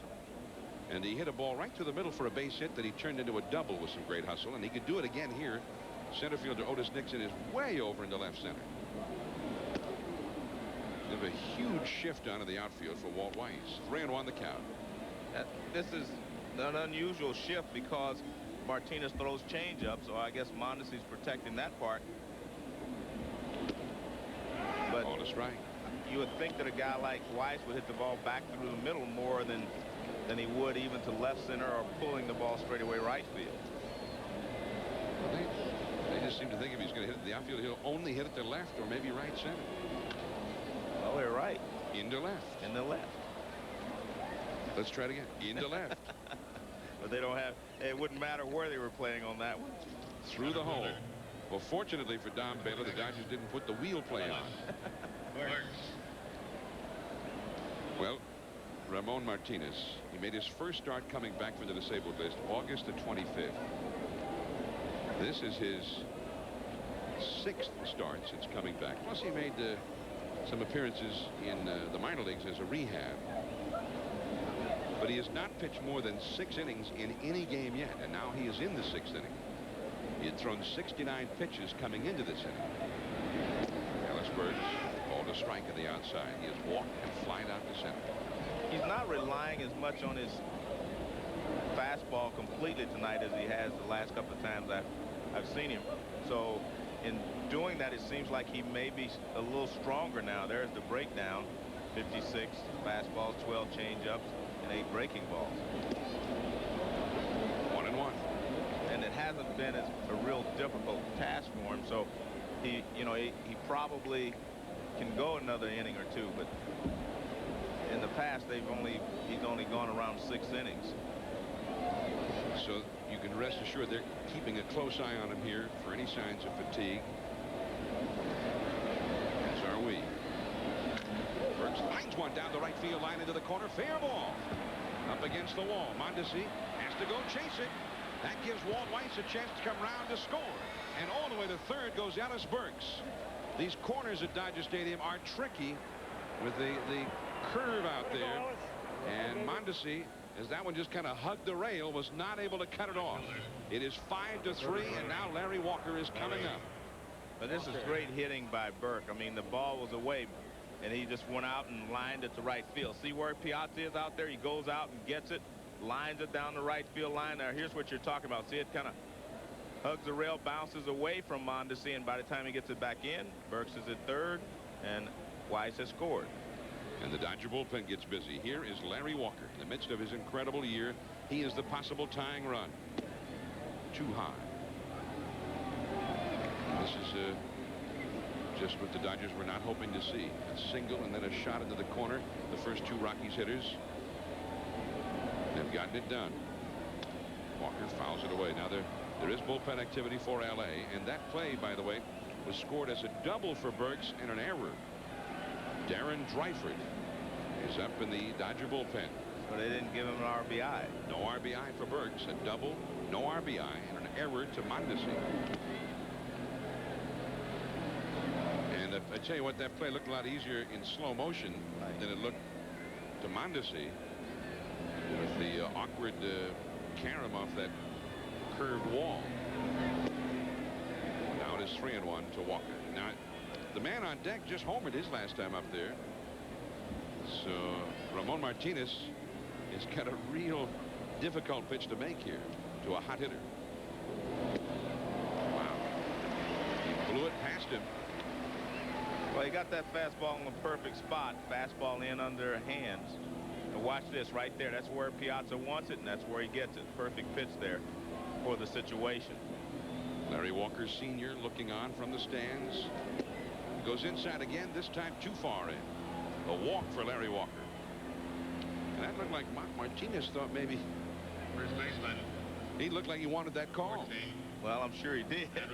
That would have Gallaraga. held him out of this jam he's in a little bit. It would have saved a runner. But you'll see that Piazza's glove, there's the target. See, he reaches in and tries to pull it back. The catcher will tell you whether that ball got some of the plate or not. If it got the plate, he doesn't have to move it.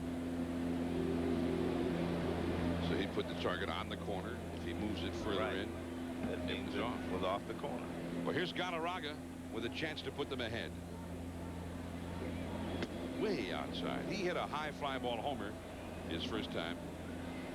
Now, Joe, do you see any signs that Ramon might be starting to labor a bit here? Well, I think Piazza feels like he's not throwing as well. When he starts getting up like that in the strike zone or out of the strike zone, he was trying to throw a real good fastball to Gallaraga, and he overthrew it. And maybe that's what Piazza went out to talk to him about. Maybe he's just trying to overthrow it to get out of this inning. Everything seems okay there, except he just released it high. Gallaraga, the league's leading RBI man, with Burks at third, Walker at first. The middle infield double play depth. Nobody out. It goes to 2-0 to Gallaraga. Dave Wallace just having finished with a call to the bullpen to find out the status of Darren Dreifert. These are the tough pitches, 2-0 to a good fastball hitter. You may see a changeup because I don't think he wants to throw a fastball to Gallaraga in this situation. Well, we saw that incredible home run by Piazza. I mean, Gallaraga's hit a couple this year. He has the longest one in terms of the estimate hit in Miami earlier this year. What was that, 539 feet or so? They threw him a slider. 3-0, so he did change speed. He did not come in there with that fastball. You hate to throw a fastball hitter a fastball in a 2-0 count with runners at first and third, but I'm pretty sure now Gallaraga does have the green light. So if he gets a pitch that he likes, I'm sure he'll be swinging. Gallaraga, 372 career average against Martinez, and he walks. The bases are loaded, and the Dodgers ace perhaps losing it here in the 6th inning. Of course, they had to make do for a long time without him. Which really hurt them in the pennant race. He's back now, but he's still not the Ramon Martinez that they had earlier in the season, and that's going to do it for him. So he leaves with a 5-3 lead. I say leaves. Russell's on his way out there, but he hasn't signaled yet. Well, he's seen this before. Like I said, last Wednesday I watched him pitch. He did the same thing. He got to the 6th inning, and all of a sudden he seemed like he just lost everything. But tonight his pitch count was down a little bit. So the bases are loaded, nobody out. Bichette the hitter, then Castilla. Plenty of power still coming up. The Dodgers lead 5-3. We'll be back. Twilight time in Southern California, and the Dodgers, of course, trying to keep the sun from setting on their pennant race hopes. Coming up now Wednesday, we'll be right back here at Dodger Stadium on the Wednesday night baseball doubleheader. The Padres and the Dodgers. Tony Gwynn, Ken Caminiti taking on L.A. 8 Eastern, 5 Pacific. And then the Angels still mathematically alive in the American League West from the Kingdome. Ken Griffey Jr., Edgar Martinez, A-Rod, the Seattle Mariners. Maybe that'll be the night they'll wrap it up if they have not already done so. Here is Darren Dreifert. Bases loaded, nobody out. This guy's got great numbers, throws real hard, and the ball has tremendous movement. He throws one of those 94-mile-an-hour sinkers. Dante Bichette, the hitter. And that's ball one. One thing, though, Joe, the Dodgers have had a problem because that bullpen has really been under pressure this last week. The base runners, Burks at third base. Walker, who runs well, he's the possible tying run at second. Gallaraga is at first. Dodger infield double play depth. See the movement on that fastball, catching the inside for a strike.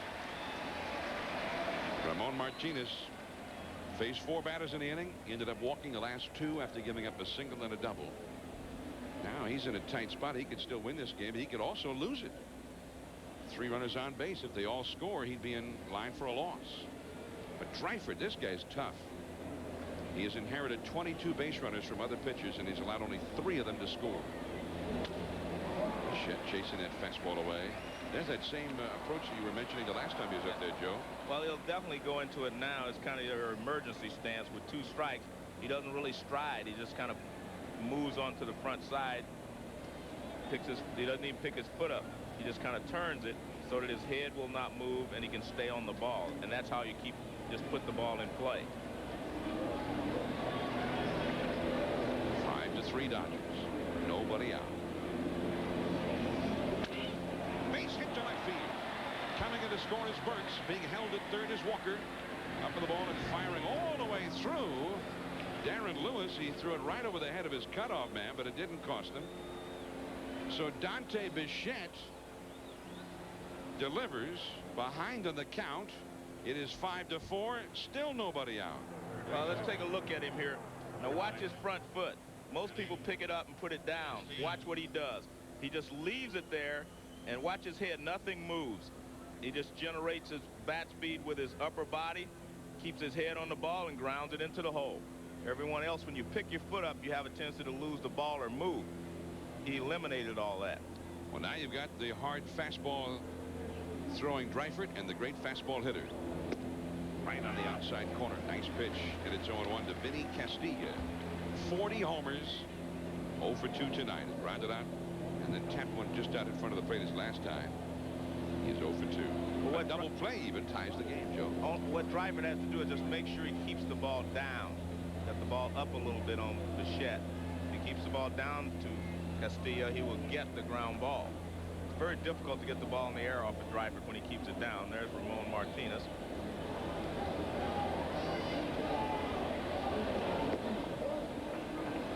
The off-speed delivery. 1 ball, 1 strike to Castilla. The Giants with their win. At the moment, a game and a half ahead of the Dodgers. Giants beat the Padres 8-5 earlier today. They themselves blew a 5-2 eighth inning lead before they came back to win it in the 9th. High in the air, deep into right center. Otis Nixon has got it, but tagging at third is Walker. He doesn't see it. It bounces over the wall. He wasn't signaling that he had it. He was signaling that he couldn't see it. Incredible. A 2-run double is the way it turns out, and the Rockies are ahead 6-5. He lost it in the twilight. Well, you know, the lights haven't completely taken hold here. It's not dark outside. But the mistake was by Dreifert. He gets the ball up, and Castillo is able to hit it in the air.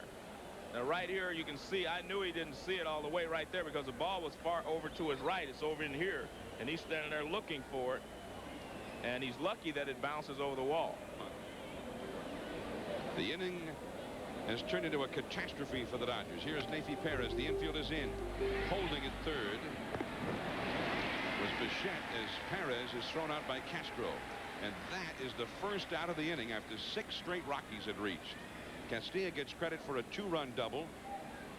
And his 110th and 111th runs batted in. And all of the runs are charged to Ramon Martinez. He gives up 6 runs in 5 innings plus. And Dreifert has allowed as many inherited runners to score in this inning as he had allowed to score the whole season before tonight. Well, here's a situation where you have first base open. The pitcher's spot is on deck. Again to shortstop. Now they got Bichette hung up. Zeal runs him toward the plate. Tags him out. Over to third base goes Castilla. Holding at first is Manwaring.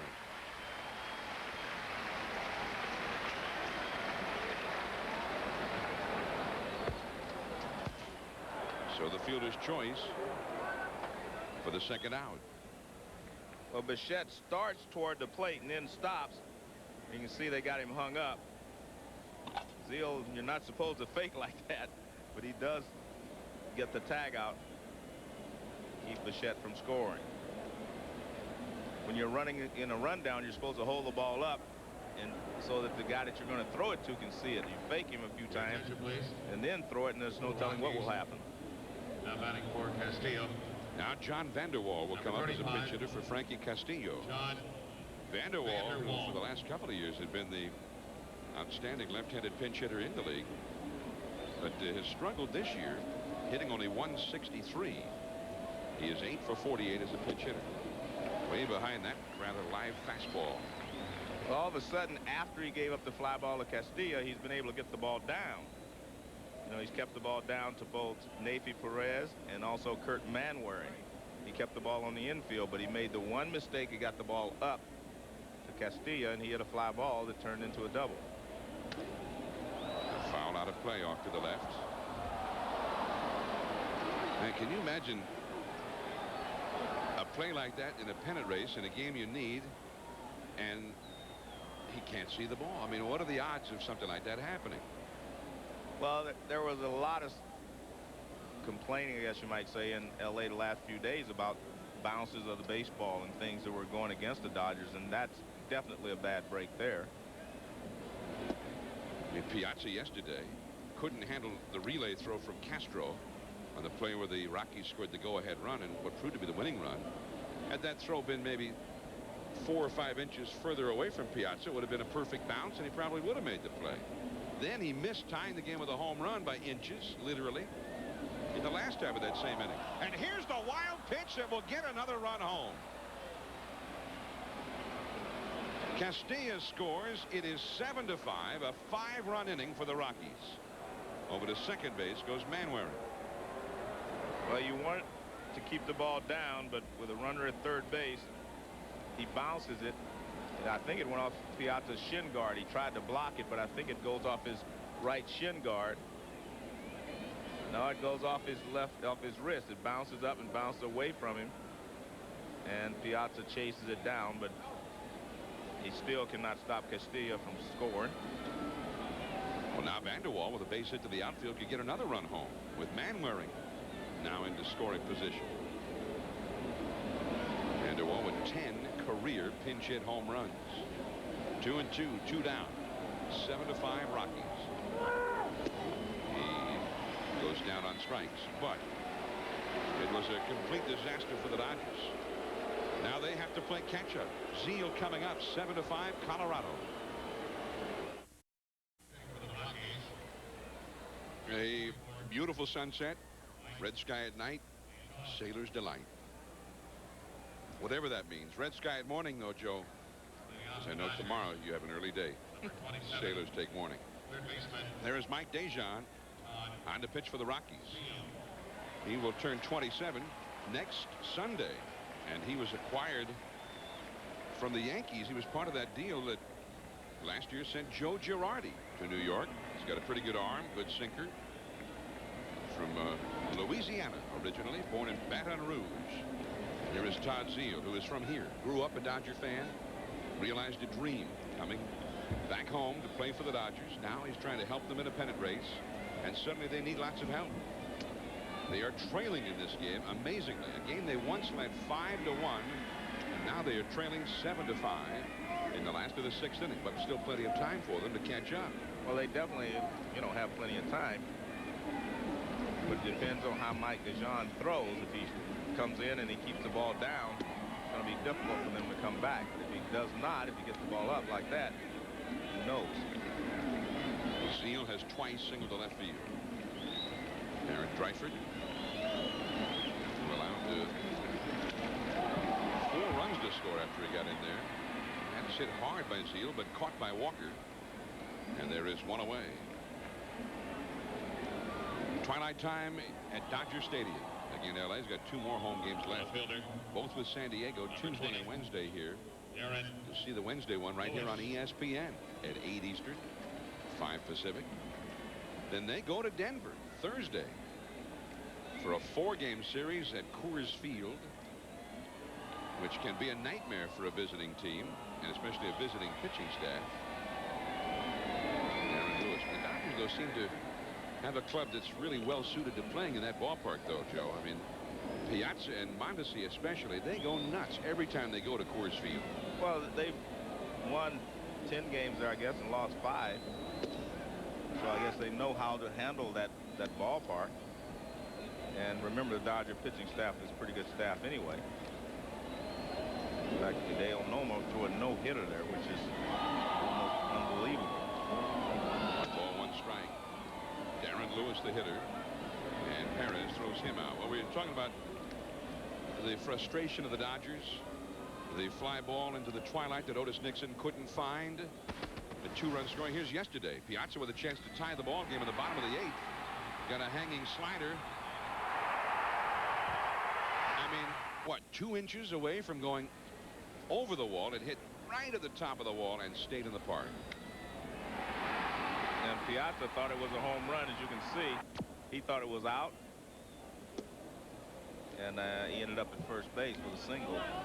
But, you know, baseball is truly a game of inches. That's why it's such a great game. Here's Juan Castro. Well, today, the tables have been turned. Indeed. Well, in reading the paper today, John, it was interesting to me. The Giants lost 12-1 yesterday in San Diego. And they were like, you know, no big deal. We're playing well. We're okay. The Dodgers lost 2-1 here, and it was the bad bounces, and everyone was worried about, you know, how the ball is bouncing. And I guess the point there is, you know, there's the kind of the difference in the two attitudes of the ball clubs. You know, the Giants feel, I mean, sometimes losing 12-1 is better in a pennant race than losing 2-1 when you can look back and see all the things you did wrong. Yeah, you don't walk away from a 12-2 thrashing and say, man, we should have won that one. But the Dodgers, 4 days in a row, have walked away from a loss saying, man, we should have won that one. 3 up and 3 down. We're going to the 7th, top of the order for the Rockies, 7-5. ESPN Sunday Night Baseball from Dodger Stadium in Los Angeles. This is the final Sunday night telecast of the year. We'll have a ball game for you next Sunday during the afternoon, if there is still a ball game to determine a champion or a wild card representative. We will have the big Sunday, the Wednesday night, rather, the Wednesday night doubleheader. Game 1 right here from Dodger Stadium. The Dodgers and the Padres at 8 Eastern, 5 Pacific. Darren Dreifert to the top of the order. Walt Weiss, then Ellis Burks and Larry Walker coming up. And Weiss had a big night. He drove in the Rockies' first run with a double in the 3rd. He singled in the 6th and started their 5-run 6th. 7-5 Colorado, and it is a 3-0 count. And again, that outfield is way over into left field. Nobody at all in center field against Weiss. A strike. It is 3-1 now. Weiss, a popular man in that Rockies clubhouse. And it was very unpopular when it was thought that they were looking to trade him earlier this year. Well, that one missed somewhere. Called ball 4, so Weiss goes to first base. And Burks will come to bat. Coming up Thursday night on ESPN, it's an ACC showdown when Wake Forest hosts North Carolina State. The Wolfpack 3-1 for the year, including an upset win over Syracuse earlier this year. Coverage begins with the weekend kickoff show at 7:30 Eastern, 4:30 Pacific. It's Wake Forest and North Carolina State Thursday on ESPN.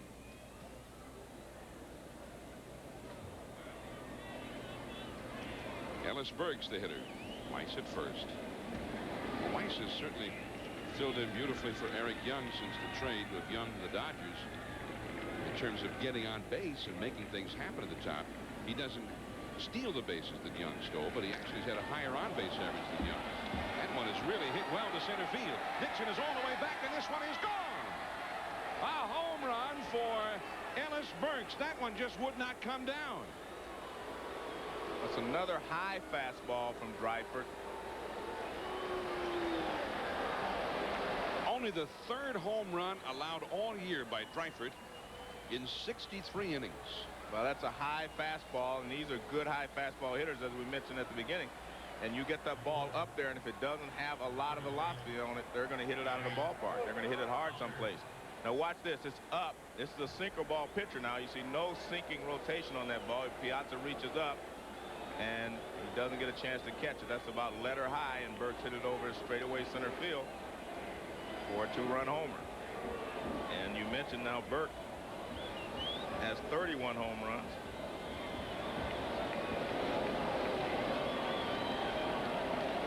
And Gallaraga earlier hit number 40, and Larry Walker's coming up. And Bill Russell's coming out. We've got a pitching change. Dennis Reyes coming on. 9-5 Rockies. Well, it's a huge crowd at Dodger Stadium.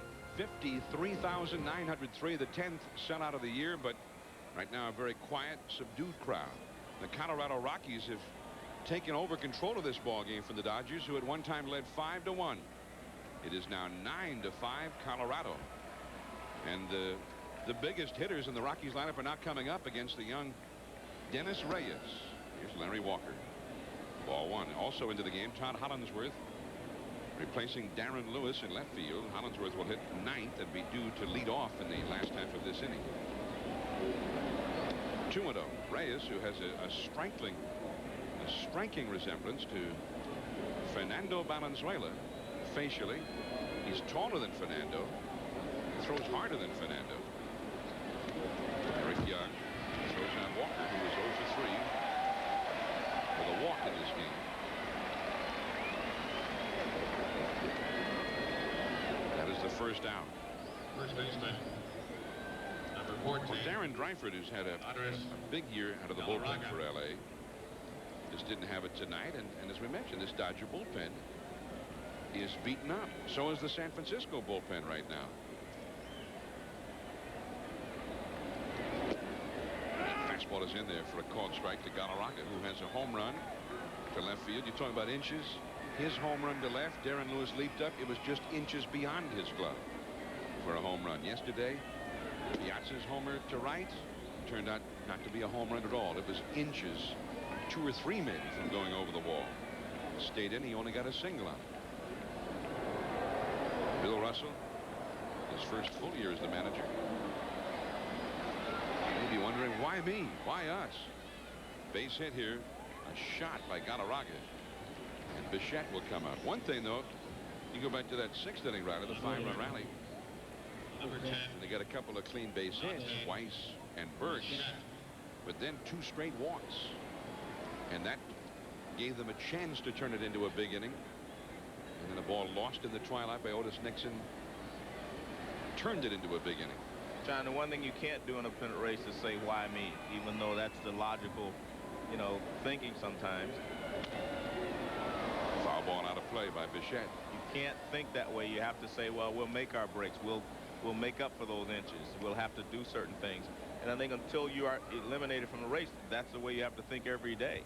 Because you have to realize that no matter, there's still going to be a few games left, and it doesn't matter.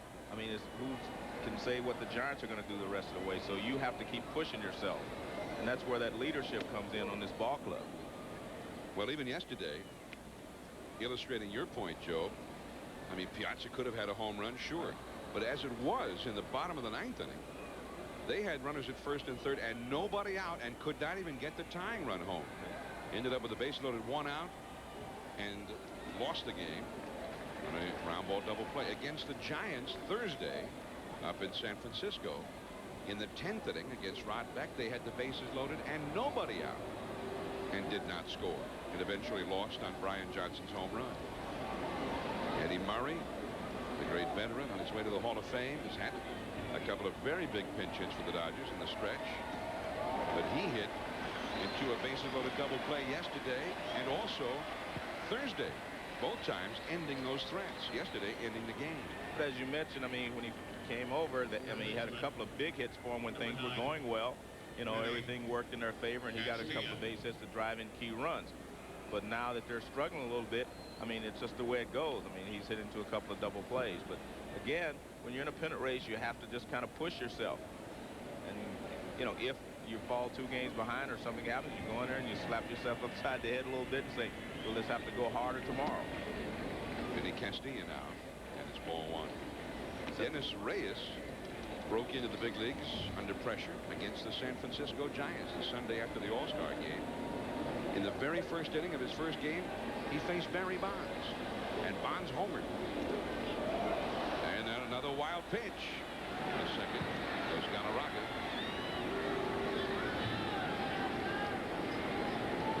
Two down and a man in scoring position now for Castilla. In the 6th, he was the one who hit the fly ball to center that Nixon lost in the twilight for a 2-run double.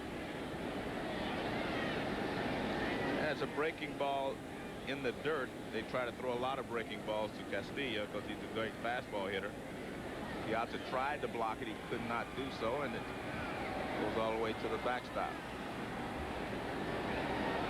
Reyes with a 2-0 count to Castilla. Up the middle, and that wild pitch looks like it will cost them another run. Here comes Gallaraga, and indeed he has scored. 10-5 for the Rockies. The other wild pitch came in the 6th inning, allowing Castilla to score.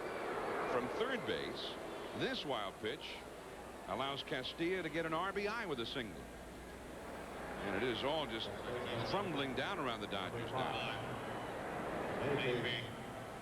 Well, Reyes throws a fastball to Castilla, and he hits it right back through the middle for a base hit.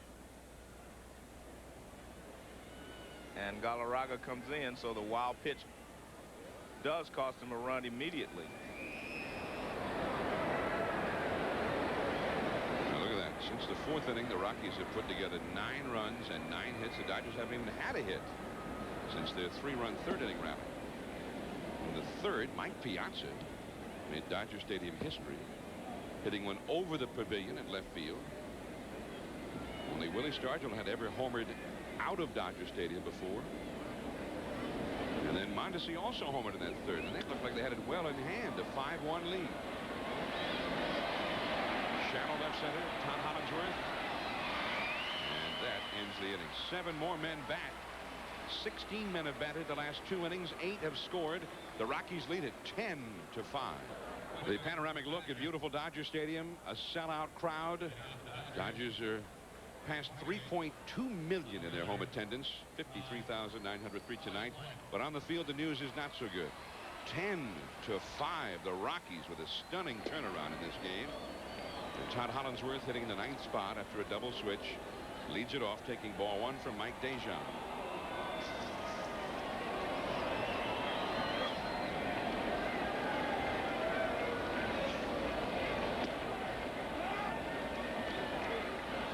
One ball, 1 strike to count. Otis Nixon and Eric Young to follow. Because sometimes, Joe, real strange things happen in pennant races.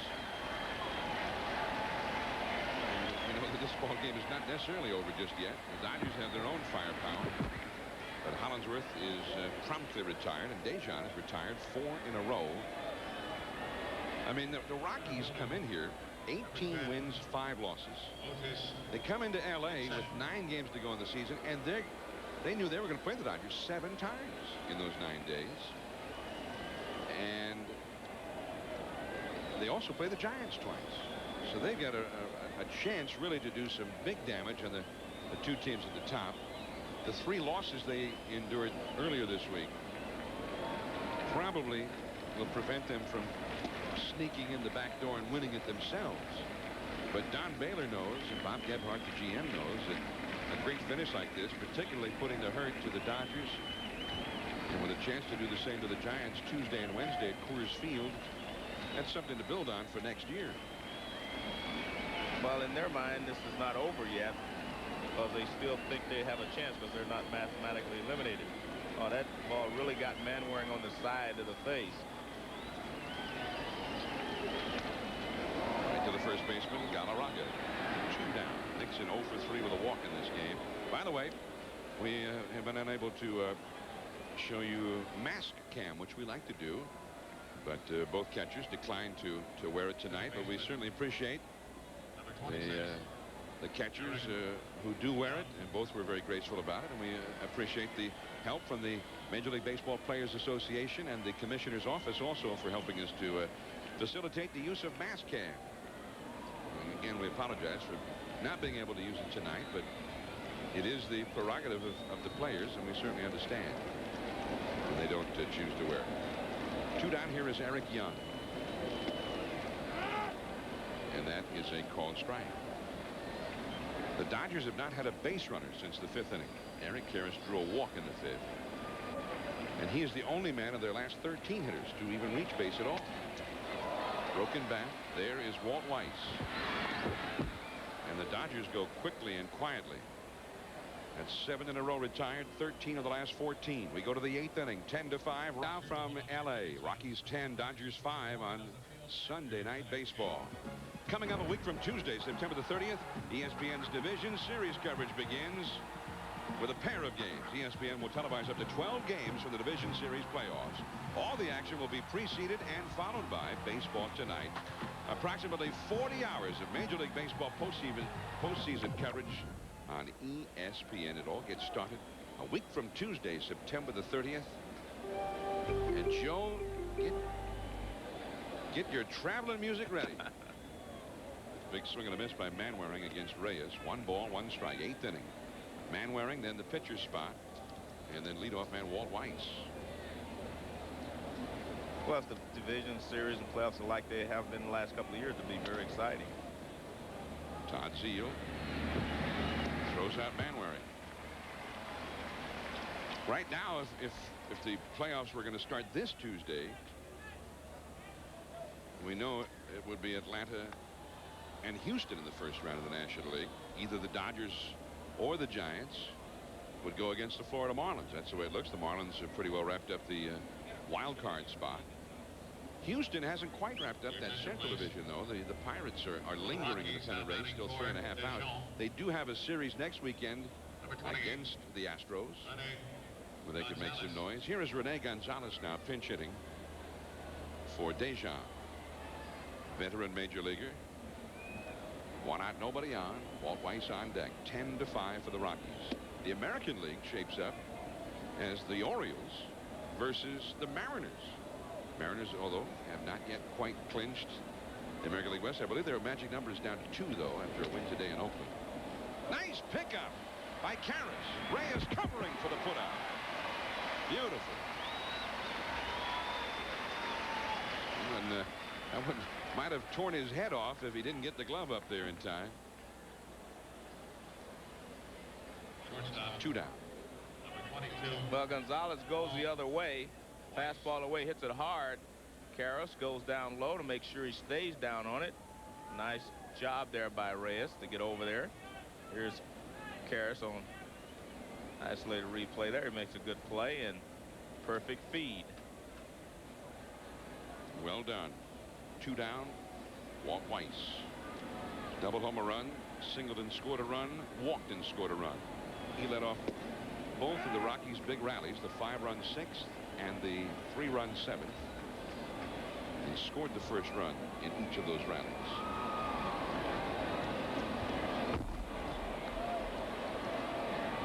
One ball, 1 strike, 2 down, nobody on in the 8th inning.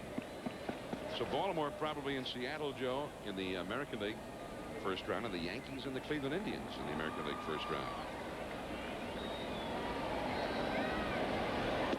The biggest questions still remain. Is it the Giants or the Dodgers to win the West? And the Astros haven't been able to shake the Pirates fully just yet. There's Steve Reed up in the Colorado bullpen. The Rockies are in great shape in this ball game, obviously because it's 10-5. But also, if it were still a tighter score, their closer Dipoto has worked hard 2 days in a row.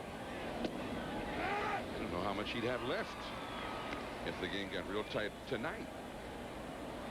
He worked an inning and 2/3 Friday and an inning again yesterday. Now Walt Weiss is on board for the 4th consecutive time.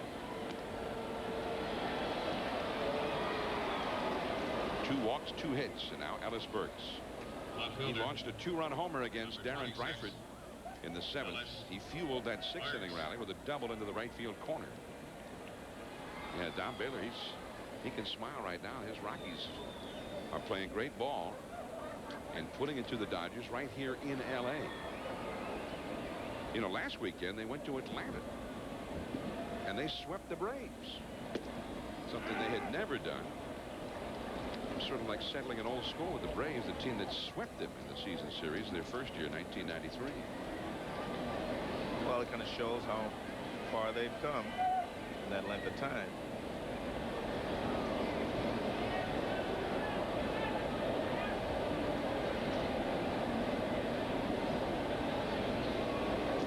In the dirt and holding it first is Weiss.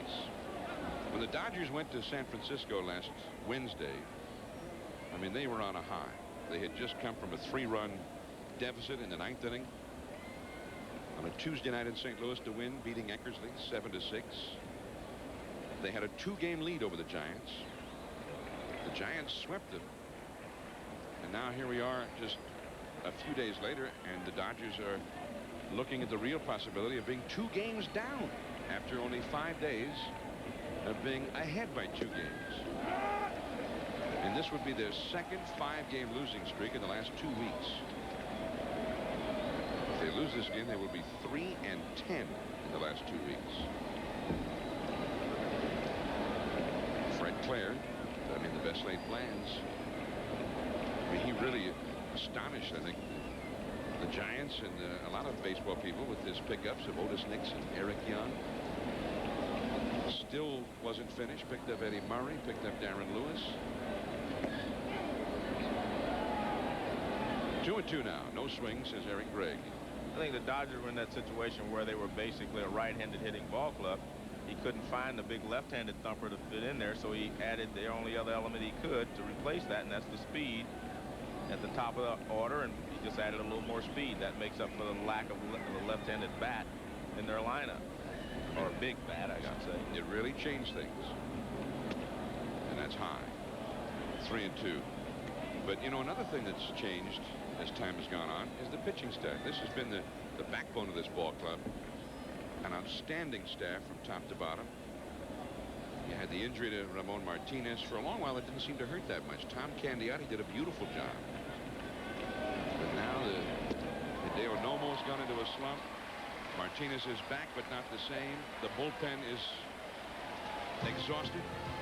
The Dodgers coming up, the power. Mike Piazza, who hit one over left field. Mondesi, who also hit one out. They're coming. John Miller, Joe Morgan with you from Dodger Stadium, Los Angeles. Last of the 8th. The Dodgers now running out of time. 10-5. The Rockies are leading. They're running out of time tonight and for the season. Say, friends, stay on top of the pennant races by watching Baseball Tonight, weeknights at 10:30 and midnight Eastern. Baseball Tonight is your source for all the baseball news and highlights, including highlights of games that are still in progress. It's the only place you can get them.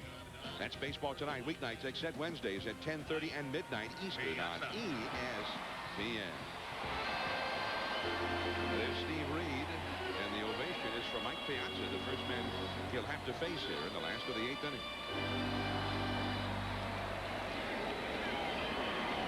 Reed with pretty good numbers, except 26 bases on balls in the 57th inning.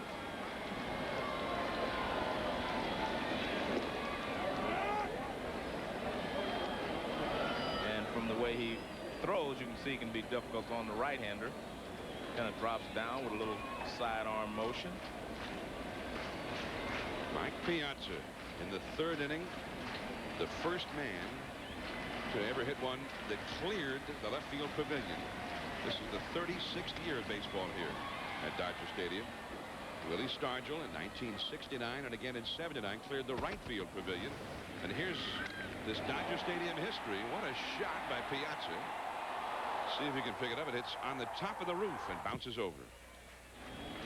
I know Willie Stargell hit one of his off of Don Sutton.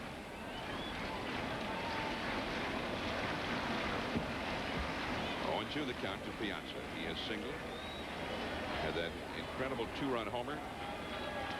And he has flied to right. Well, we can see tonight why he's exhausted. He's beaten up, as catchers are this time of year, especially ones who play every single day. And there's that sidearm breaking ball. 1-2. But also, despite all that, Joe, I said, well, how do you sleep then? He said, well, I've had a lot of insomnia. And I guess the pennant race will do that too. Well, I was going to say there are a lot of people who have sleepless nights here because of the pennant race. Slider misses. 2-2. Dusty Baker spent a sleepless night. The manager of the Giants Friday. He had stomach cramps. Turned out he had some kind of a gastrointestinal disorder. Went to the hospital for some tests in San Diego yesterday before the ball game there. I'll have to ask Johnny V what he's been eating after the game. That's a foul. It accidentally hit the bat. Because it's obvious his stomach is nervous after the game. And watching him and watching Dusty on the side, you know he's working hard. Yeah. Well, I mean, he is a study in contrast with Bill Russell. Bill Russell's more the Walter Alston, stoic and staid on the bench. And Dusty's right out there in front. His emotions are right there in his shirt sleeve. 2-2 the count to Mike Piazza. Hideo Nomo, a guy who's struggled for the Dodgers. Ramon Martinez, not the same as he was. And the Dodger pitching, not quite as invincible looking as it had been. You know, Hideo Nomo's earned run average has gone up every year since he's been here. in the big leagues. This is obviously the highest it's been. But I think a lot of that has to do with the players being more familiar with his motion, being more familiar with the pitches he throws and what they have to lay off of. So players learn how to adjust to pitchers, just like pitchers adjust to hitters that they see. 3-2 to Piazza, and he draws the walk. Well, you're talking about those little things hurting the Dodgers. Nomo threw a wild pitch, and I mean a wild pitch, that allowed the go-ahead run to score for the Rockies on Friday night here. He took a 3-2 lead into the 7th inning. He got into trouble. He walked somebody, and then eventually threw an extraordinarily wild pitch. And that put the Dodgers behind in that game. They lost it 6-4. In each of the last 3 games, they had bases loaded situations. A chance to win, a tie, or blow open a game, and didn't score a single run in any of those 3 bases loaded situations. Mike Piazza aboard his Karras. Now, Karras walked in the 5th inning. That was the last time the Dodgers had a base runner until just now. There's Chan Ho Park. It is Nomo has struggled. Chan Ho Park has gotten better and better. He really has been the Dodgers' ace. They, of course, then traded Estacio Candiati, having shown that he was doing a great job for them as a starter when Martinez was out. And Candiati has started to struggle. Rick Karras and Steve Reed. Nobody out. That is foul down the left field line. 1 ball and 2 strikes. Mike Piazza at first base. He is only the 2nd Dodger base runner since the 3rd inning when they hit those home runs. Piazza and Mondesi both going deep. Mondesi is on deck. The Dodgers in need of a big inning, and these are the guys who can help make that happen. Well, the one reason they're never out of is because they do have power. Strike 3 called on the outside, and Mondesi, or rather Karras, didn't think so. Mondesi maybe didn't either, but Karras didn't like the call for sure.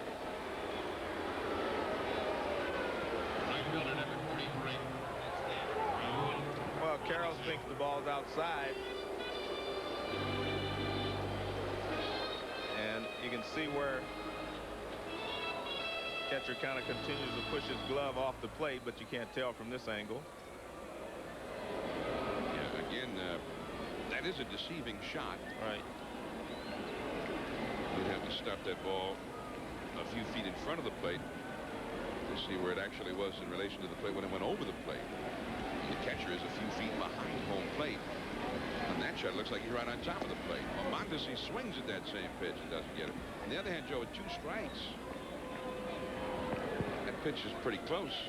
2 strikes. Well, but he was fooled on the pitch, so sometimes you're better off taking your chances with the umpire rather than swing at it when you know you're going to be out, because he was completely fooled, meaning Karras. Strike 2 to Mondesi. He has a single, a homer, and he has struck out. 2 for 3. He has hurt Reed in the past. 10-5 Colorado. The last of the 8th. Piazza at first. A couple of sluggers there. Piazza and Gallaraga. Base hit to right field. Mondesi just seems like he gets better and better. Yes, I agree. Because he was a free swinger the last couple of years. He seems to have been able to cut down on his swing with 2 strikes now, as he did there, and put the ball in play. And watch, this is a much shorter swing than when he attacked the ball to hit a home run. See, look, it just guides it to right field. Watch, it's very level and just a nice quick shot to right field. Perfect 2-strike swing. Now Todd Zeile. And Bill Russell wouldn't mind a big fly about now. Dodgers with 2 men on, down by 5. And that's exactly how you get back in the ball game. A single here, a single there, and someone hitting the ball out of the ballpark. Zeile is 2 for 3 in the game. The slider spins through there for a called strike. Zeile has 27 home runs for the year. He was just in the postseason last year with Baltimore. Traded there by the Phillies for the stretch. High in the air into right center. This will stay in the ballpark. Walker. 2 down now. And now instead of Dennis Reyes, as we see Nate Minchey, former Boston Red Sox farmhand, warming up for Colorado. And for the Dodgers, a pinch hitter will stride to the plate. That is Eric Anthony coming up as Minchey The Dodgers. heats up in the bullpen. Reyes. Number 29, Eric Anthony. Yesterday's ball game in the 9th inning with 1 out after they had first and third with nobody out. Lewis struck out after actually trying to bunt the runner from first over. Not a suicide squeeze, but a sacrifice bunt. Piazza at second. Mondesi at first, 2 down. Anthony came up. He was walked intentionally to load the bases by Don Baylor. Eddie Murray came up and hit the double play ball to end it. And Bill Russell really managed the inning to get Murray up there. One of the great RBI men of his time or any other time. And Eddie actually hit the double play on a check swing. That one is a high fly ball to right. Walker is standing and waiting. And the inning is over. 2 men left for the Dodgers. The big guy's coming up for Colorado now for one last go-round. Walker, Gallaraga, and Bichette. 10-5 Rockies. Bob, and I'm John Miller. Joe Morgan back here at Dodger Stadium. Talking about the top rookies, and right here in Dodger Stadium, we've got 2 top candidates for the MVP, Larry Walker and Mike Piazza. Piazza certainly did something extraordinary tonight, but the main thing is, I mean, he has been the big man in the Dodger batting order down the stretch. Well, I guess it's what you term the most valuable player to be. Is it the most valuable player to his team? Is it the most valuable player in a pennant race? Is it the guy that has the most outstanding season, you know, in the league? What is it? I mean, you have to determine what your criteria is for the most valuable player in the league. And value to your team comes in very high. Leading up the Rockies. Well, some people like to only pick Right fielder. an MVP candidate if his team Walker. is a winner or right there with a chance to win at the very end. And some are saying that they would disqualify Walker for that reason, that the Rockies have struggled much of the year until lately. I don't think you can really do that for 2 reasons. One, Ernie Banks won 2 years in a row, and his team finished last, you know, when he was with the Cubs. Yeah. But he was so outstanding, you know, he was the most valuable player in the league. So I don't think it says the most valuable player on a winning team. I don't think that's the way it's stated. It doesn't say the most valuable player on a winning team or the most valuable player on a division winner. It says the most valuable player in the league. Well, Andre Dawson, 1987, won the National League MVP. The Cubs that year finished last. Right. And Cal Ripken won the award 1991, even though the Orioles had a terrible season, lost 95 games. Yeah. So there's precedent for it. And of course, we're not talking a terrible ball club. The Rockies are the team with a winning record. And Walker, and you can't use the idea that he's fattened his totals because of Coors Field, the greatest hitter's ballpark in the history of baseball. He has 29 of his 48 home runs 14. on the road and has got a chance to equal the most road home runs ever hit by a man on the road in the National League. You see, he leads the league right now in road home runs, and McGuire is up there leading with Oakland and St. Louis, second in the major leagues. Todd Zeman, nice play. Gallaraga is out.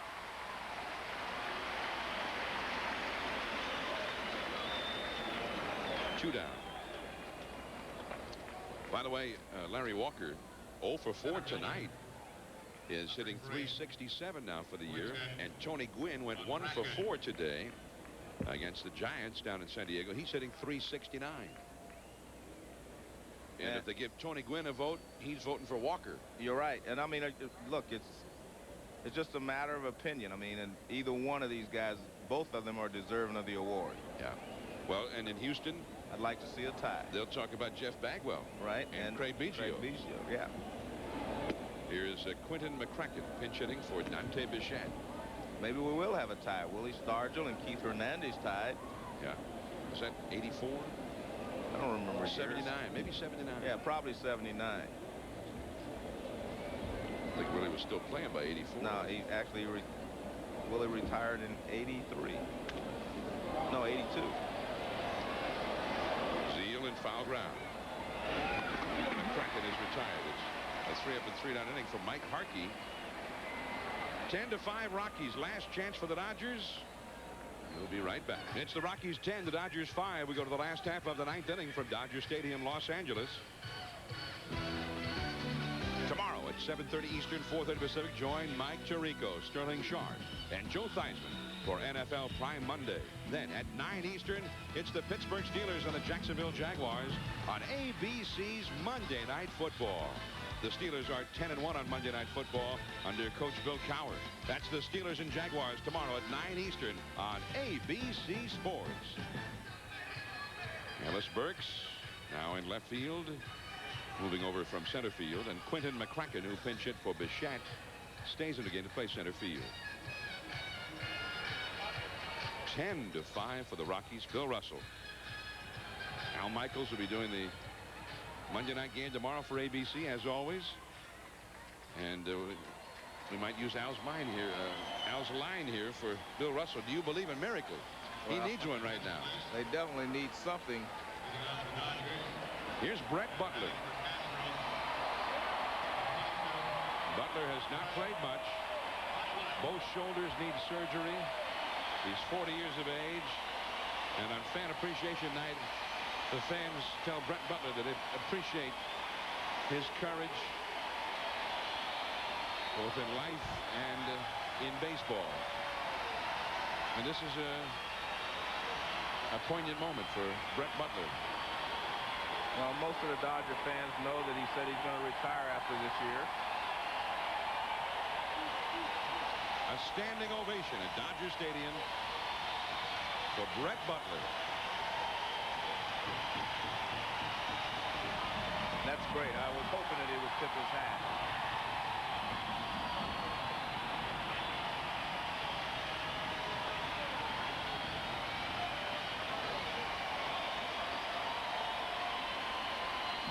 Well, he acknowledged the cheers by tipping his hat there.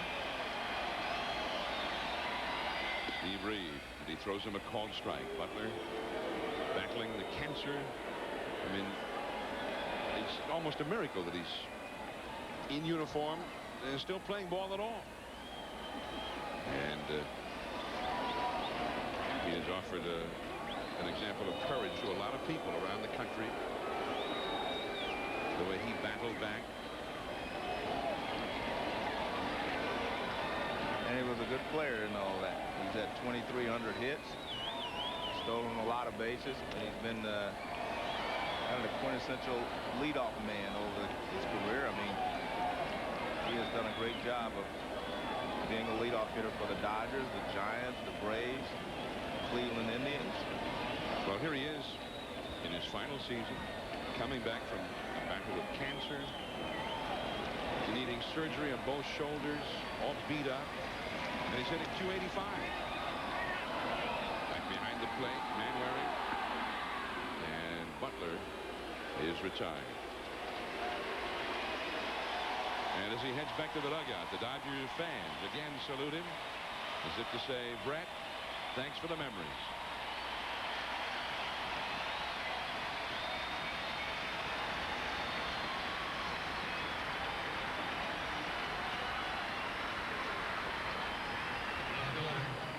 Todd Hollingsworth now for L.A. And the Dodgers now faced with the sobering reality that with 2 more outs, the San Francisco Giants will have a 2-game advantage over them with only 6 to play. But if you know anything about the Giants and Dodgers, you know that doesn't have a whole lot of meaning. And the Dodgers would rather be the one 2 games ahead, that's for sure. In 1962, on this day, the Sunday before the final Sunday, the Dodgers had a 4-game lead over the Giants with 7 to play. And of course, the Giants ended up winning that pennant in a playoff. In 1951, with 7 games to go for the Giants and 10 games to go for the Brooklyn Dodgers. The Giants were 4.5 out, and of course they won that one in a playoff. Hollingsworth takes the ball. You saw the standings there. The Dodgers would be 2 out with 6 to play, which hardly seems like anything compared to 1962 and 51. In 62 with 7 to go. If the Dodgers had only won 4 of their last 7, the Giants could have swept their 7 and not won. As it was, the Giants lost 2 of their last 7 and still tied the Dodgers, who lost 6 of their last 7 that year. And then the Giants won in the playoff. Steve Reed, the Rockies pitcher. Hollingsworth with a broken bat, foul. And it's a full count now, 3-2. Otis Nixon is on deck. So the whole point of that little lesson in history is you see the schedule remaining. The Dodgers have 2 of the Padres, who have given them some trouble this year. Then they've got 4 at Denver, who obviously have given them a lot of trouble, including a sweep this weekend. And that 4-4 record reflects losing all 3 here to the Rockies this weekend. And the Dodgers also have hurt the Rockies in Coors Field. It was almost as if they built the field with Piazza and Mondesi in mind. Karras too. They know how to reach the bleachers and clear the bleachers in that ballpark. But for Karras, perhaps another sleepless night. He's gone 75 at bats without a home run, and that's his game. He's the cleanup hitter. 3-2. Hollingsworth with a new bat, back up to the plate. The Giants play tomorrow night in San Diego. Kirk Reeder versus Andy Ashby, who's pitched real well for the Padres after struggling for a long while coming back from the disabled list. Well, Hollingsworth, he broke his bat again. Stay tuned now after the ball game. Sports Center coming up with Dan Patrick and Kenny Mayne, the 90-minute Sunday night Sports Center. All of the day's highlights from around Major League Baseball, the NFL, and a Sunday conversation with Cal Ripken, who is hurting, Joe. It's the back problem. We talked about it when we were in Baltimore last week.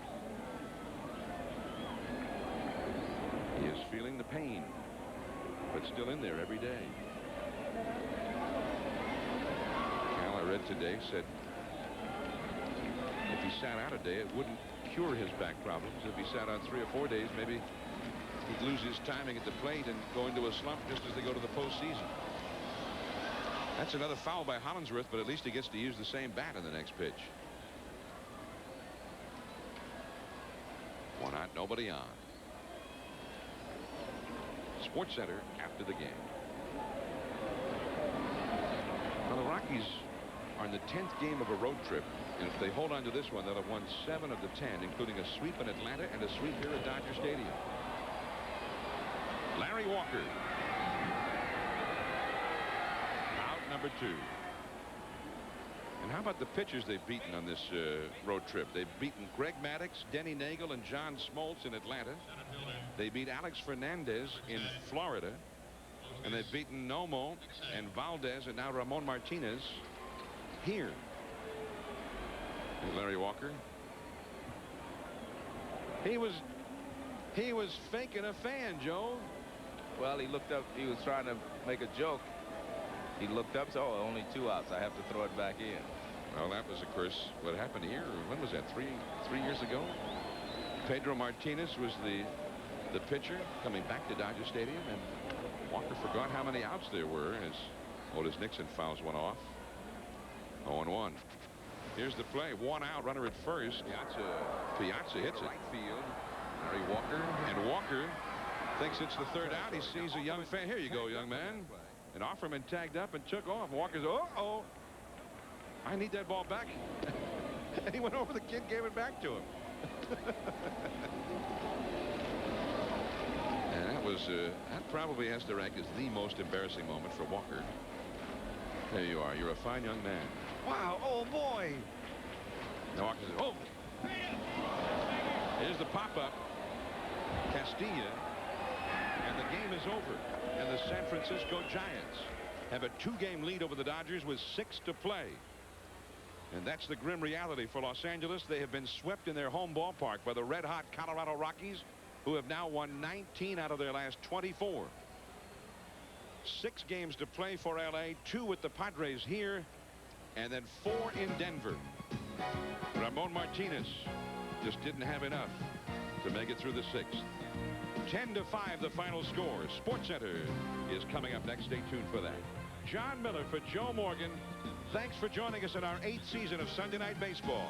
This has been a presentation of ESPN, the worldwide leader in sports.